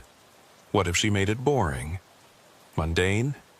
What if she turned mile marker 47 into just another stretch of unremarkable highway? She turned her phone back on and called the State Department of Transportation. It took several transfers and a lot of persistence, but she finally reached someone in the Traffic Management Division.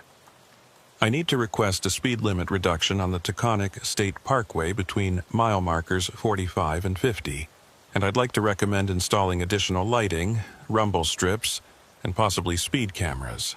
The bureaucrat on the other end sounded skeptical. That's a pretty extensive request. What's the justification? High accident rate. Multiple fatalities over the past decade. The location needs traffic calming measures to improve safety. I'll need documentation, accident reports, traffic studies, recommendations from your department. I can provide all of that. How long would implementation take? Assuming approval, 6 months to a year for planning and budgeting, then another 6 months for construction. So we're looking at 12 to 18 months minimum. Too long. Far too long. But it was something. A plan, at least. A way to make the location less dangerous in the long term. Tamsin thanked him and hung up. Then she called Halberstam back. I have an idea. It's not a solution, but it might slow things down. We need to change the nature of that location. Make it less isolated, less dark, less conducive to the kind of atmosphere that feeds the loop. You're talking about a major construction project. The state isn't going to approve that based on one trooper's hunch. Then we need to build a case. Real, documented evidence that goes beyond supernatural explanations. Traffic analysis, engineering reports, safety recommendations. We bury the supernatural stuff under layers of mundane bureaucracy. Make it about road design and accident prevention instead of ghosts and time loops. Halberstam was quiet for a moment. That might actually work. The tree thrives on mystery, on being a dark, forgotten place where strange things happen. If we turn it into a well-lit, heavily monitored section of highway, we might weaken its influence. Exactly. And in the meantime, we keep people away from there during the danger hours. You have connections with the park system, right? What if there were more ranger patrols in that area at night? More visible presence, more reasons for people to slow down and stay alert? I can arrange that, but it's going to take time, and we'll face resistance. People don't like change, and they especially don't like admitting that a piece of infrastructure is fundamentally flawed. Then we make them admit it. We gather every piece of data we can find.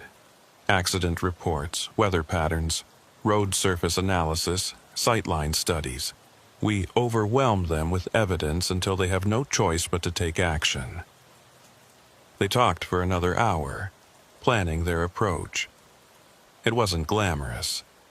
It wasn't the kind of dramatic confrontation that resolved hauntings in movies, but it was practical, and it played to their strengths.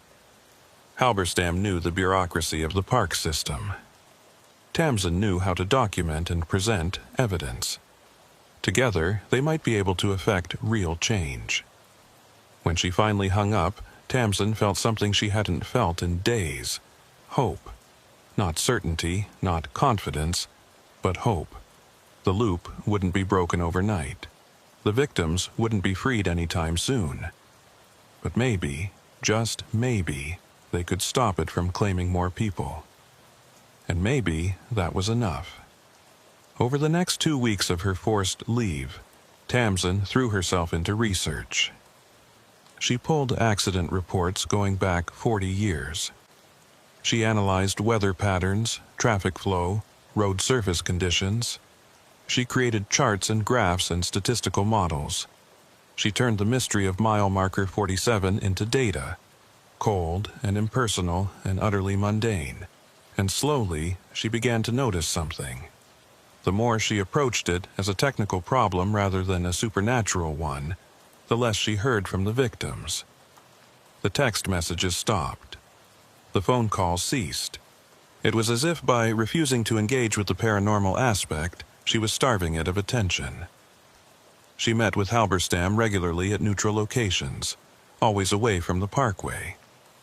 They compared notes, refined their arguments, and prepared their presentation. They contacted the families of victims and convinced several of them to join a petition for improved safety measures. They reached out to local news stations about the dangerous curve on the Taconic and got several stories about accident prevention. Nowhere in any of this did they mention time loops or trapped souls or mysterious women in the woods. It was all about engineering, about design flaws, about the need for better lighting and traffic calming. Boring, bureaucratic, and therefore unthreatening to those in power. On the last day of her leave, Tamsin received a call from Lieutenant Mathis. "Fairchild, I've been reviewing your situation. I want you to know that several community members have reached out to the department praising your work on highway safety awareness. Apparently, you've been instrumental in organizing a campaign for improved conditions on the Taconic." "Yes, sir, I used my time off productively." "I can see that. Look, I may have been hasty in my assessment of your behavior. You were pursuing a legitimate public safety concern, just in an unconventional way. When you return to duty, I'd like you to continue working on this. Partner with DOT, coordinate with the Park Service. Make this an official department initiative." Tamsin felt relief wash over her. "Thank you, sir. I'd be happy to do that." "Good. Report for duty Monday morning. And, Fairchild, good work. This is the kind of proactive policing that makes a real difference." When she hung up, she immediately called Halberstam. "It worked. They're taking it seriously. We're going to get the changes approved. Don't celebrate yet. Approval is one thing, implementation is another. And the tree isn't going to just accept this lying down. It's going to fight back." He was right. That night, as Tamsin lay in bed trying to sleep, her phone rang. Unknown number. She almost didn't answer, but something compelled her to pick up. "Hello?" It was a voice she hadn't heard before. A woman's voice, old and tired and infinitely sad. "You're trying to kill me." "Who is this? You know who I am. I'm the first, the one who started this. Elizabeth Carver, and you're trying to destroy what I've become." Tamsin sat up in bed. "You're not Elizabeth Carver. You're what's left after she died. A ghost, a memory, an echo. I'm more than that now. I'm the road itself, the tree, the loop. 70 years of death and suffering have made me into something new, and I won't let you take that away. You're trapping innocent people, making them suffer. That has to end. They're not suffering. They're with me. We're all together, all part of the same moment, the same perfect, endless moment. No past, no future, no change, no loss, just the eternal now. And you could join us. You've been touched by the loop. You can feel it calling you.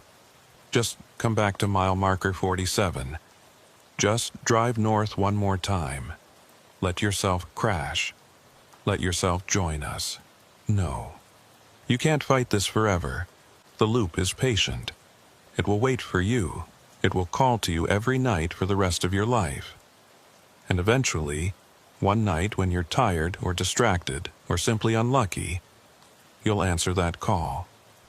You'll find yourself on the Taconic at 11:38 p.m., and you'll see me standing in the road, and you'll swerve, and then you'll be mine forever."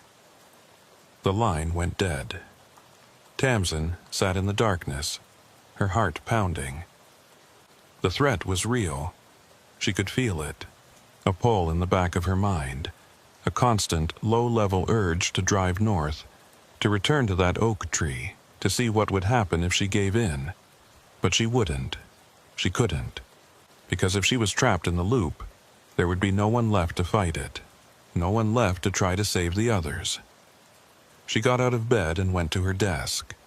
She pulled out her research, her reports, her carefully documented evidence, and she added one more item to her to-do list. Request transfer to Southern District. Get as far from mile marker 47 as possible. Running away felt like giving up. But sometimes survival was more important than victory. And if she couldn't be the one to break the loop, maybe she could at least ensure that someone else would continue the fight. Her phone buzzed. One last text message from Patricia Kerrigan. Thank you for trying. Even if it doesn't work, thank you for not forgetting us. For treating us like we're still human. That means more than you know. Tamsin closed her eyes and whispered into the darkness. I won't forget, I promise. But even as she said it, she wondered if that was a promise she could keep. Because the nature of loops was that they repeated. The nature of time was that it moved forward. And the nature of human memory was that it faded. How long before she forgot the voices on the phone? How long before mile marker 47 became just another accident site, unremarkable and unmemorable? How long before 17 trapped souls became a footnote in a file that no one ever read? She didn't have an answer. All she could do was fight for as long as she was able and hope that it would be enough. Outside her window, the night was quiet and still. Somewhere to the north, on a dark stretch of the Taconic State Parkway, an oak tree stood waiting. Its trunk was scarred with the marks of countless impacts, its roots deep in earth that had drunk the blood of the dying. And inside that tree, 17 voices cried out in an endless loop, calling for help that might never come. 6 months passed. 6 months of bureaucratic meetings, traffic studies, and endless paperwork. 6 months of watching the machinery of government slowly grind toward action. And 6 months of Tamsin trying to ignore the constant pull in the back of her mind, the whisper that told her to drive north, to return to mile marker 47, to see what awaited her there. She'd been reassigned to the Southern District as requested, now patrolling Westchester County well away from the Taconic's cursed stretch. The work was routine and unremarkable, which was exactly what she needed.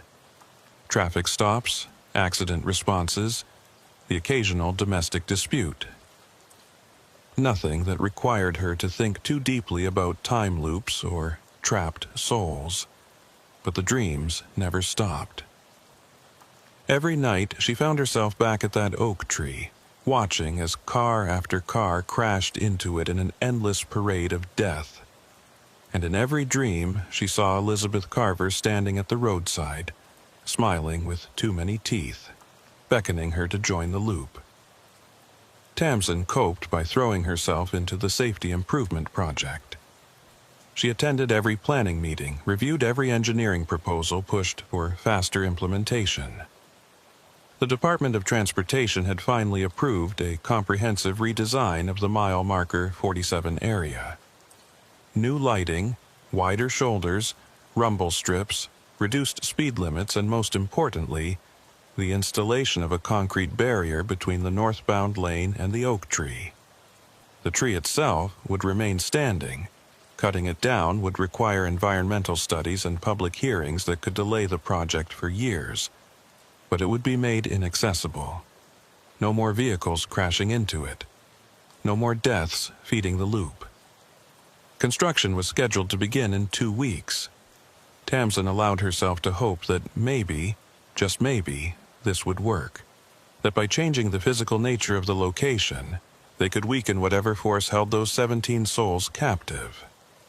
Then, on a Tuesday night in late March, everything went wrong. Tamsin was home, reviewing the construction timeline on her laptop when her phone rang.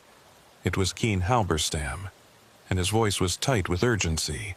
"Turn on the news. Channel 7 now." She grabbed the remote and switched to the local news station. A reporter stood on the shoulder of the Taconic, emergency lights flashing behind her in the darkness. The caption read, "Breaking.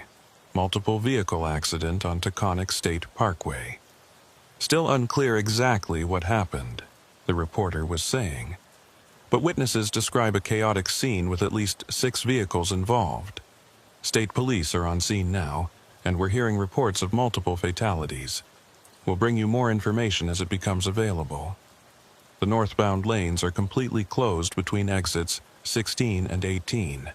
Motorists are advised to avoid the area. Tamsin's blood ran cold. Where is it? What mile marker? 47, Halberstam said. It's happening right now.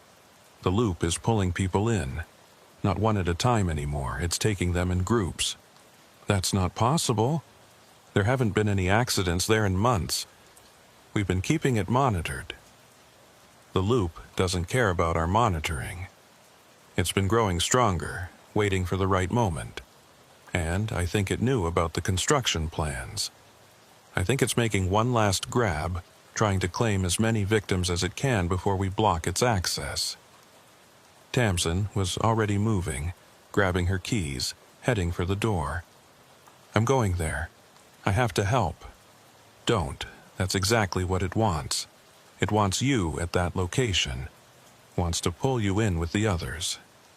The best thing you can do is stay away.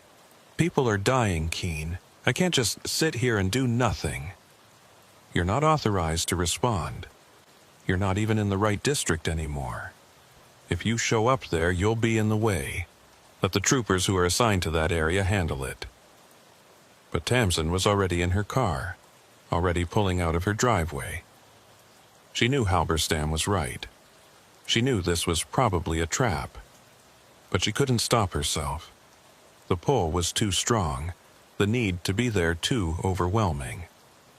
She drove north on the Taconic, passing through her old patrol area. As she approached mile marker 47, she saw the lights. Dozens of emergency vehicles, fire trucks, ambulances, patrol cars, all clustered around a scene of devastation. Cars were scattered across both lanes like toys thrown by an angry child. Some had rear-ended each other. Some had gone through the guardrail, and at least 3 had struck the oak tree. The tree itself was now surrounded by wreckage, its trunk illuminated by spotlights and flashers. Tamsin pulled onto the shoulder a quarter-mile back and approached on foot. She wasn't in uniform, had no official reason to be there, but in the chaos, no one questioned her presence. She made her way through the scene, looking at the damage, trying to understand what had happened. One of the responding troopers, a young man she didn't recognize, was standing by his patrol car making notes. Tamsin approached him. What happened here? He looked up, saw her civilian clothes, and frowned. You need to stay back, ma'am. This is an active scene. I'm Trooper Fairchild, reassigned to the Southern District. This location is part of a safety study I've been conducting. Can you tell me what happened? The trooper's expression shifted from suspicion to relief. Oh, thank God. Someone who might actually know what's going on here. This is the craziest thing I've ever seen. According to witnesses, all 6 of these vehicles were driving normally, spaced out over about a quarter mile. Then, at exactly 11:38, they all swerved at the same time. Like they were all avoiding something in the road. But there was nothing there. Multiple witnesses confirm it. The road was clear. Tamsin felt her skin crawl. How many casualties? Still doing triage, but it looks like at least 4 dead. Maybe more. Several critical injuries. The EMTs are working on extracting victims from the vehicles that hit the tree. He shook his head. I've never seen anything like it. It's like they all saw the same hallucination at the same time. Not a hallucination, Tamsin thought. They'd all seen her. Elizabeth Carver, standing in the road, forcing them to swerve. The loop had manifested physically, visible to everyone, strong enough to cause a mass casualty event. She walked closer to the oak tree, where EMTs were working to extract someone from a crushed sedan. One of them looked up as she approached, and Tamsin recognized her. Isolde Pembroke, an EMT she'd worked with before on accident scenes. Fairchild? What are you doing here? I thought you transferred. I did. This location is personal. What's the status? Isolde gestured to the sedan. Driver's trapped. pinned by the dashboard. We're trying to cut her out, but she lowered her voice. She's not going to make it. Too much internal damage. We're just trying to make her comfortable at this point. Can I talk to her? She's barely conscious, keeps saying the same thing over and over. Something about a woman in the road. Tamsin moved closer to the vehicle. Through the shattered windshield, she could see the driver, a woman in her 40s, blood covering her face. Her eyes were unfocused, staring at something only she could see. "Ma'am, can you hear me? I'm Trooper Fairchild. I'm here to help." The woman's eyes shifted toward her. She was standing there, right in front of me. I tried to stop, but there wasn't time. I hit the tree instead, but when I looked back, she was gone. What did she look like? Dark hair, long coat.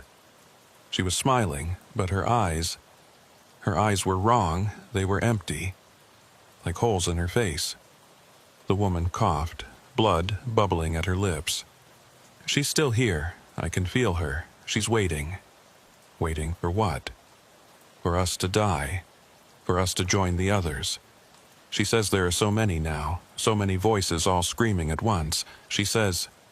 The woman's voice faded, her breathing becoming labored. She says you're next. Says you can't run forever. Says the loop always gets what it wants. The woman's eyes closed. The heart monitor attached to her flatlined. Isolde immediately began CPR, but Tamsin could see it was hopeless. The woman was gone. She stepped back, her mind reeling. 4 dead tonight, maybe more. All because the loop was growing stronger, desperate to claim more victims before the construction blocked its access to the road. Her phone buzzed. Multiple text messages, all from unknown numbers, all from the victims trapped in the loop. Patricia Kerrigan. We felt them come in, 4 new ones. They're confused, scared. The loop is getting crowded. Too many of us in the same moment. It's becoming unstable. Marcus Delgado. Something's wrong. The timeline is fragmenting. We're not all in the same 1138 anymore. Some of us are slipping to different times. I keep seeing myself crash over and over, but each time it's slightly different. Please, you have to do something before we lose ourselves completely. Robert Fisk. She's changing. Elizabeth. She's not even pretending to be human anymore. She's become something else. Something made of time and death and endless repetition. And she's hungry, so hungry, she wants to consume everything. And then, from a number that showed no information at all, a message that made Tamsin's blood run cold. Construction begins in 2 weeks. But I won't let you take away my tree. I won't let you trap me behind concrete and steel. Tonight was a warning. Tomorrow, I'll take the whole parkway. Every car, every driver, every passenger, all of them will join us, and there's nothing you can do to stop me. Tamsin looked up at the oak tree. In the harsh glare of the emergency lights, she could see something moving in its branches. A shadow, darker than the surrounding darkness, taking the shape of a woman.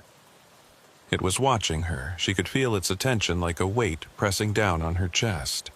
She pulled out her phone and called Halberstam. It's escalating. 4 dead tonight, and the entity is threatening to take the entire parkway tomorrow night.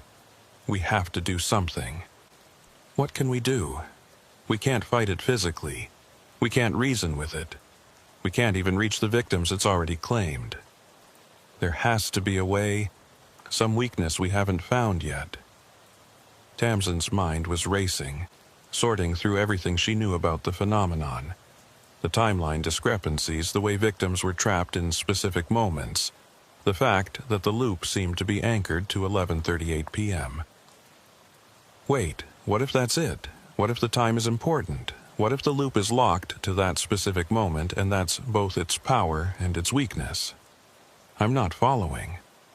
Every victim crashes at a different time, but they all end up at 11:38. That's when Elizabeth Carver died in 1952. That's the moment the loop is built around. What if we could disrupt that moment? change what happened at 11:38, break the pattern. You can't change the past. Time doesn't work that way. But this isn't normal time. It's a loop, a section of time that's broken off and repeating. The rules might be different. Tamsin was talking faster now, the idea taking shape as she spoke. What if someone drove through mile marker 47 at exactly 11:38 p.m. but didn't crash, didn't swerve, didn't see the woman, didn't feed the loop? What if we could prove that 11:38 isn't always fatal? That would break the pattern, introduce a contradiction into the loop. That's insane. You'd be deliberately putting yourself in danger, driving straight into the trap. But I wouldn't crash. I'd be expecting it. I'd know what I was about to see, and I wouldn't let it affect me. I'd drive straight through, maintain my speed and course, prove that the loop can be resisted. And if you're wrong, if the loop takes you anyway, then you're just another victim, and we've lost the one person who's been fighting this thing. Tamsin watched as EMTs loaded the dead woman into an ambulance. 4 bodies tonight. Maybe more tomorrow if Elizabeth's threat was real. How many more people had to die before someone took a risk? I have to try. If I do nothing, more people will die. If there's even a chance this could work, I have to take it. Halberstam was quiet for a long moment. There might be another way, a safer way. What if you're not alone? What if multiple vehicles drove through at 11:38, all of them refusing to swerve, all of them breaking the pattern simultaneously? That would introduce multiple contradictions, might be enough to destabilize the loop. How do we coordinate that? We can't just ask random drivers to participate in a supernatural experiment. No, but we could use emergency vehicles, patrol cars, fire trucks, ambulances, all driven by people who know what they're doing, who understand the risks. We create a convoy that drives through mile marker 47 at exactly 11:38 p.m. All of us maintaining formation, none of us swerving no matter what we see. If the loop tries to take us, it has to take all of us simultaneously. That much disruption might be enough to break it. Tamsin considered this. It was still dangerous, still a risk. But spreading that risk across multiple people, multiple vehicles, made it more manageable. And having backup meant if something went wrong, there would be others to help. How fast can you organize something like that? Give me 24 hours. I'll call in every favor I'm owed, reach out to every first responder who's dealt with that location. We'll need people who've seen the strange things happen there, who'll believe what we're attempting. But I think I can put together a convoy of 10, maybe 15 vehicles. Do it. We'll make our attempt tomorrow night. 11:38 p.m. And Keen? Thank you for believing me, for helping with this. I know it's asking a lot. Those people trapped in the loop deserve someone to fight for them. And if we can save even one life by stopping future accidents, it'll be worth the risk. They hung up, and Tamsin stood at the crash scene, watching as investigators documented everything, as tow trucks began removing the wrecked vehicles. She looked at the oak tree one more time, at the shadow that still lurked in its branches. Tomorrow night, she would drive through this spot at the exact moment of the loop's power, and either she would break the phenomenon that had claimed so many lives, or she would become its latest victim. She wasn't sure which outcome scared her more. The next day passed in a blur of preparation.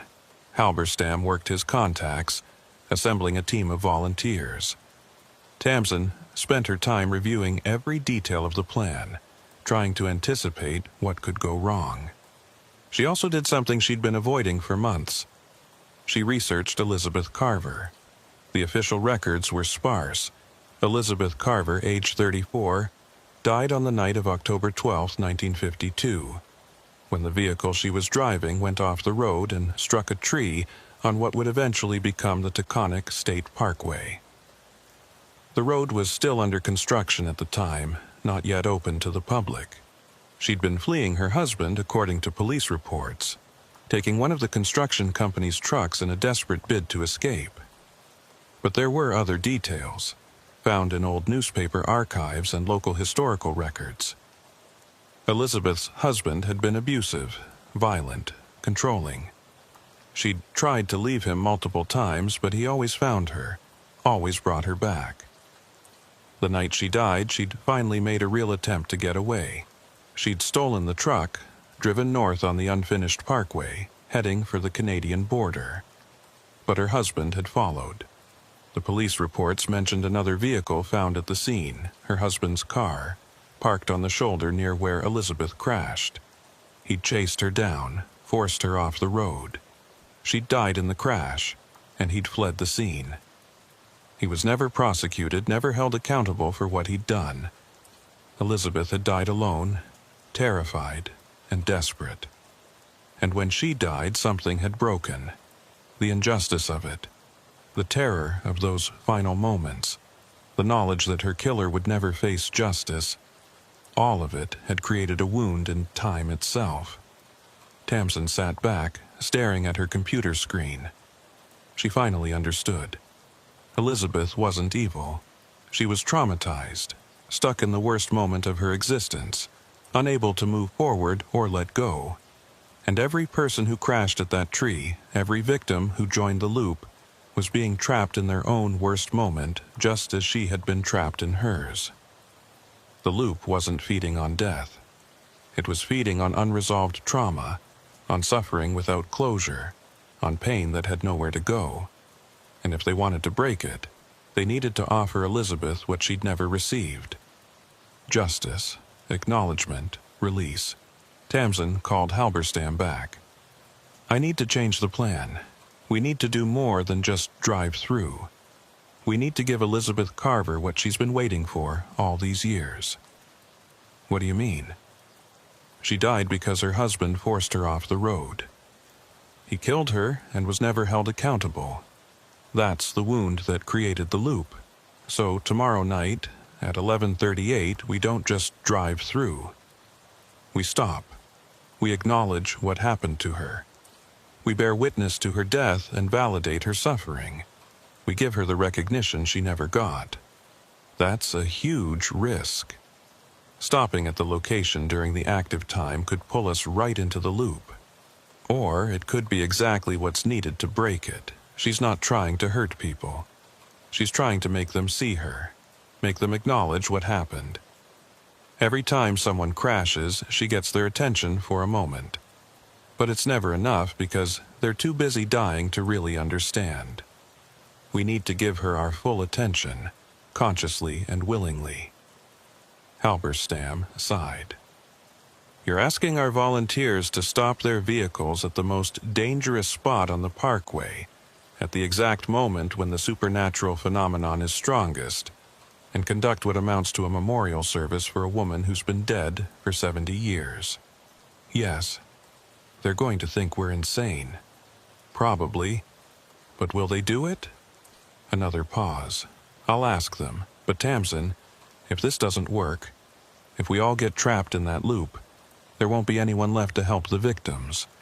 We'll just be adding more voices to the chorus of the damned." "I know, but I think this is the only way. Violence created the loop. Maybe compassion can break it."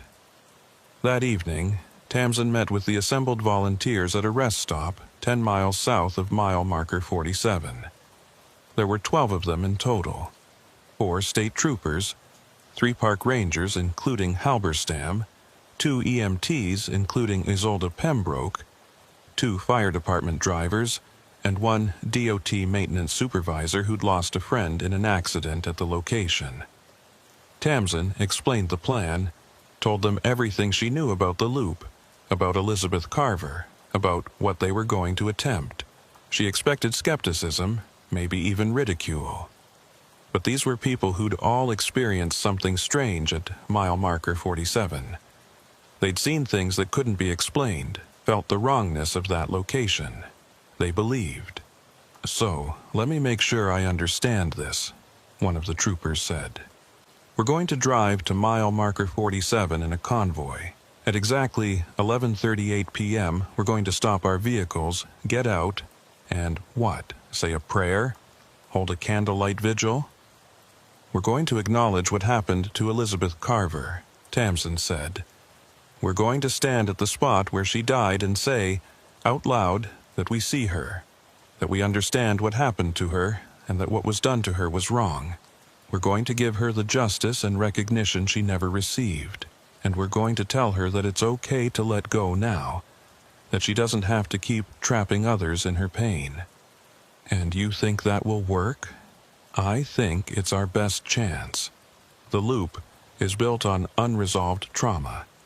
If we can provide resolution, even just acknowledgement, it might be enough to break the cycle. Isolde raised her hand. What about the other victims? The 17 people already trapped in the loop. Will this free them too?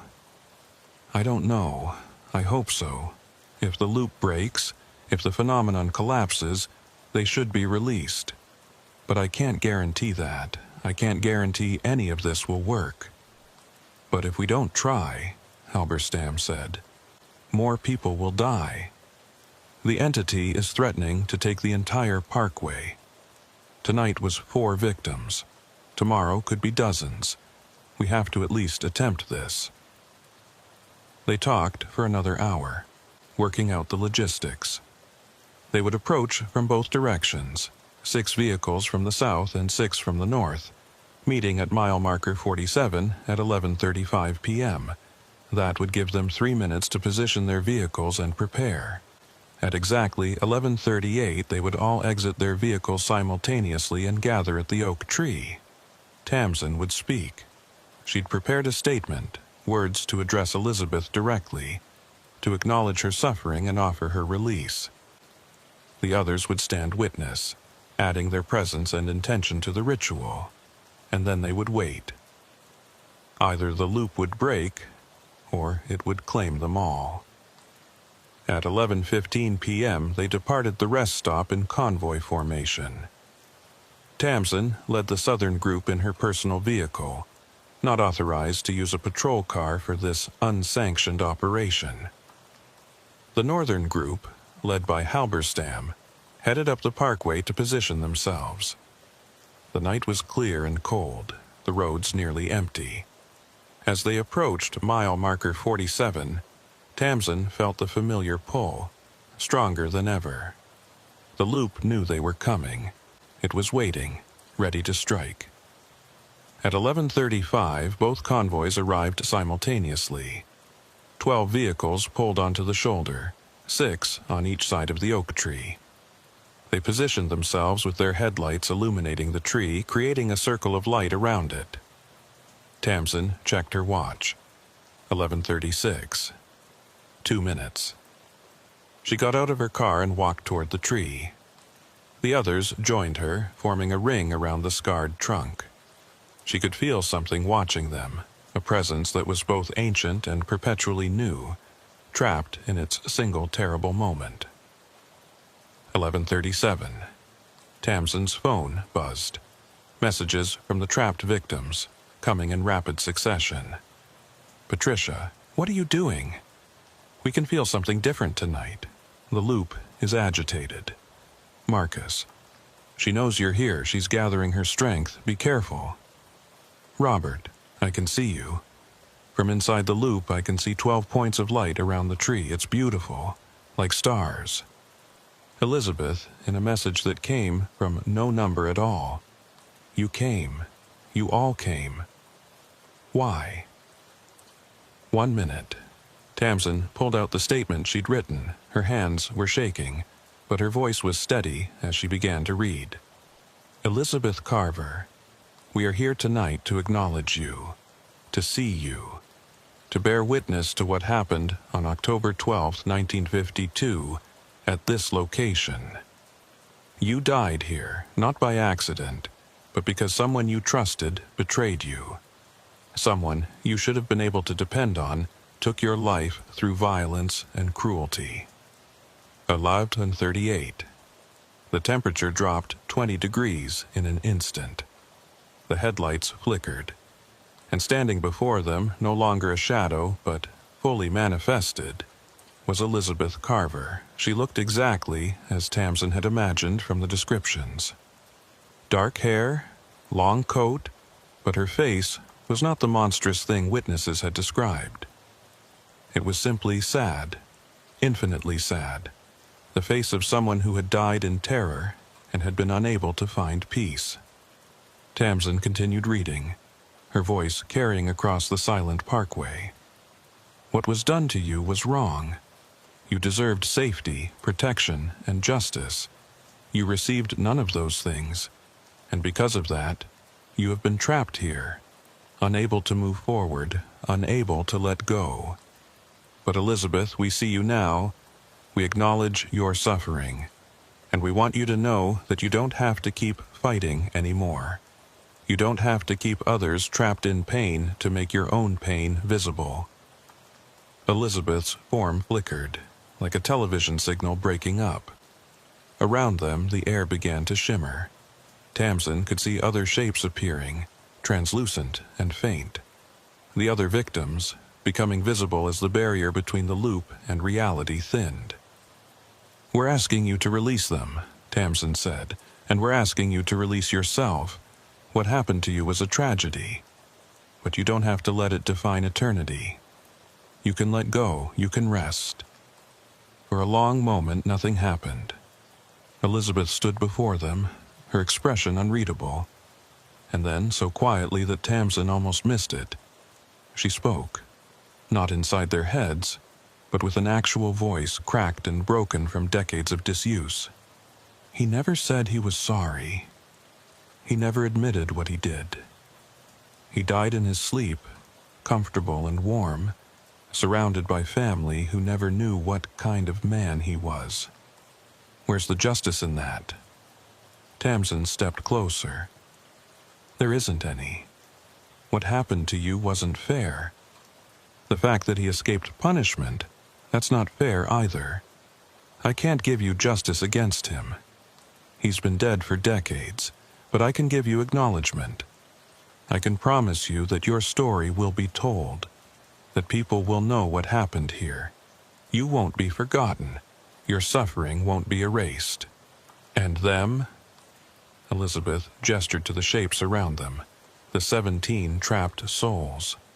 What about their suffering? I made them victims just as I was a victim. How do I make amends for that? By letting them go. By breaking the loop.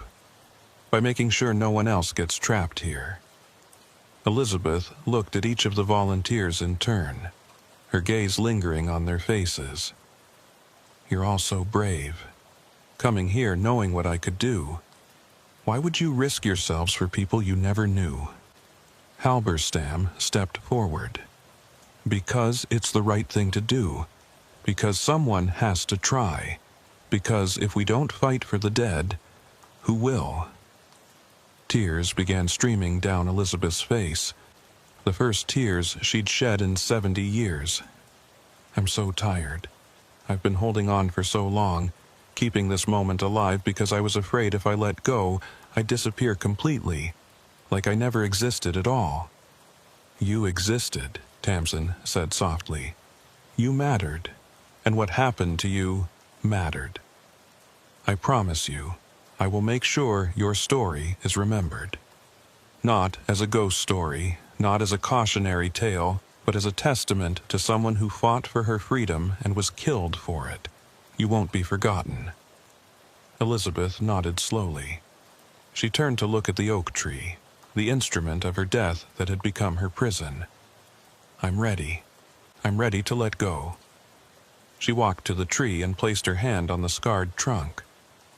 The moment she made contact, everything changed. The air began to ripple and distort, reality bending like heat shimmer on summer pavement. The 17 shapes around them became clearer, more solid, taking on the forms of the people they'd been in life. Tamsin could see them now. Patricia Kerrigan, looking confused but hopeful. Marcus Delgado, still wearing the clothes he'd died in. Robert Fisk, reaching out toward the real world as if testing whether it was solid. All of them gathering around Elizabeth, all of them touching the tree. And then, with a sound like glass shattering, the loop broke.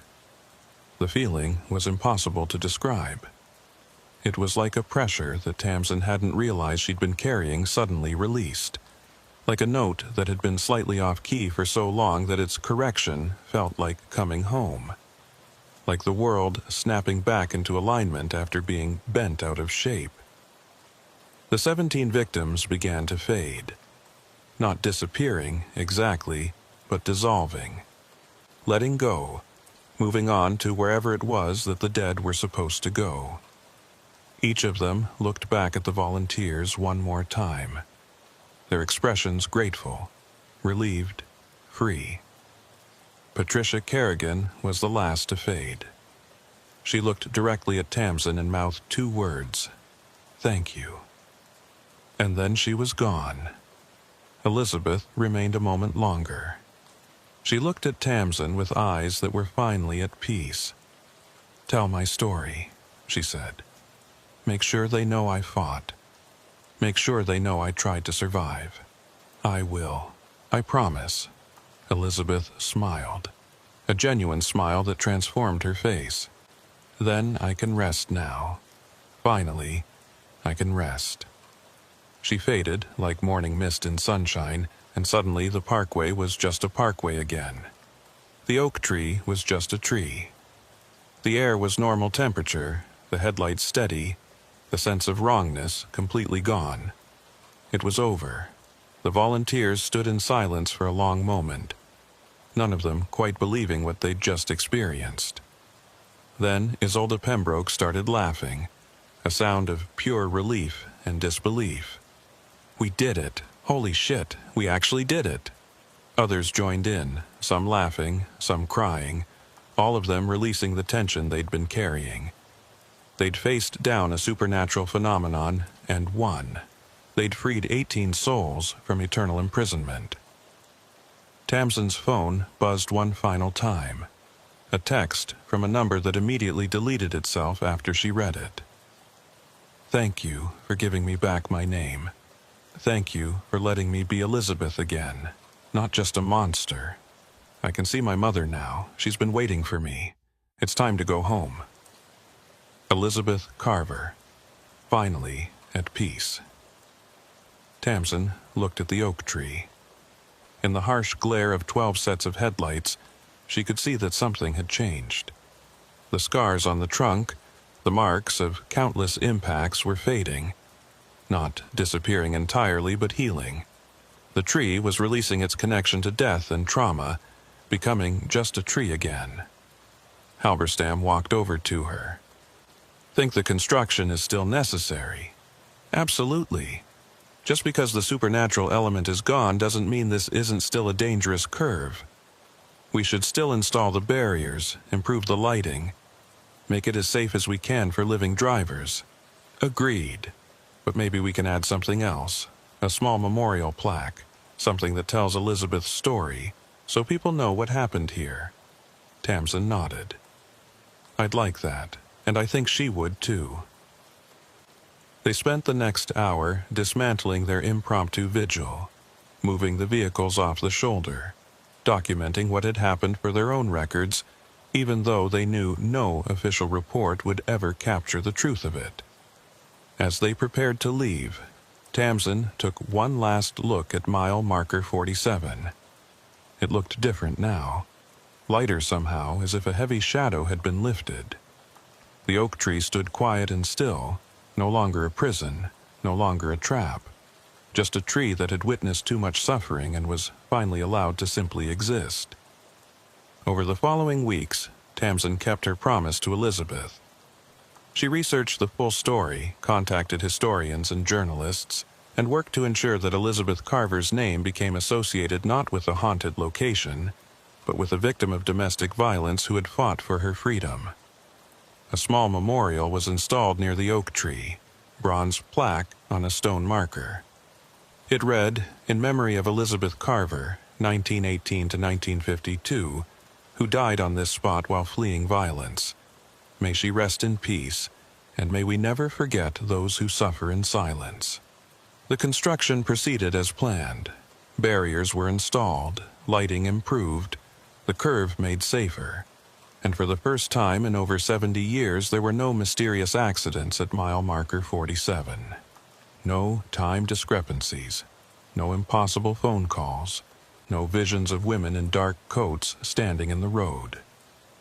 The parkway returned to being just a parkway. Tamsin returned to her regular duties in Westchester County, and life went on. But she never forgot the night they broke the loop.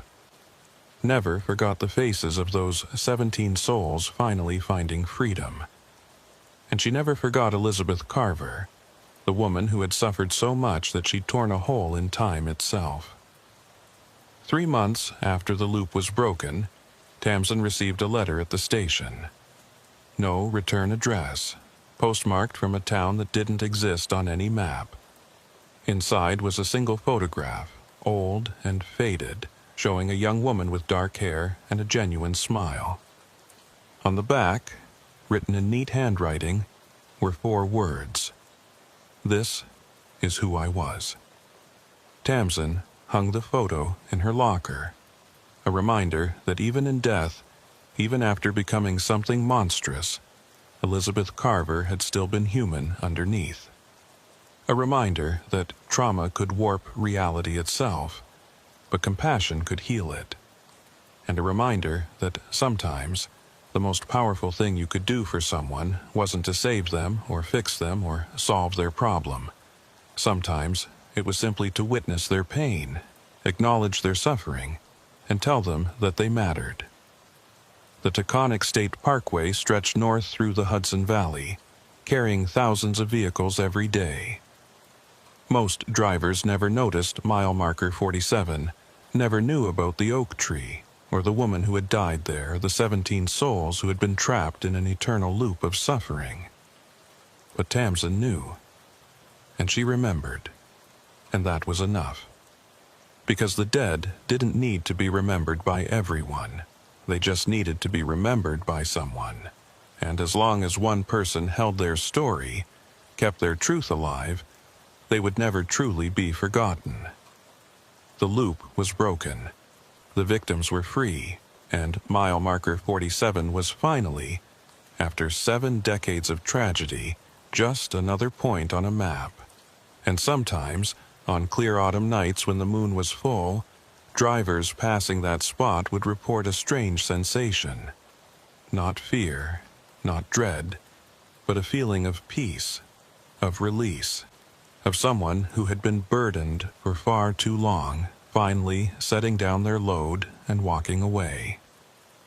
The oak tree stood silent in the darkness, its branches reaching toward the stars, no longer grasping, but simply existing. And if you listened very carefully in the quiet moments between passing cars, you might hear something on the wind. Not screaming, not crying, not calls for help, but laughter, soft and gentle and free, the laughter of someone who had finally, after an eternity of suffering, found peace.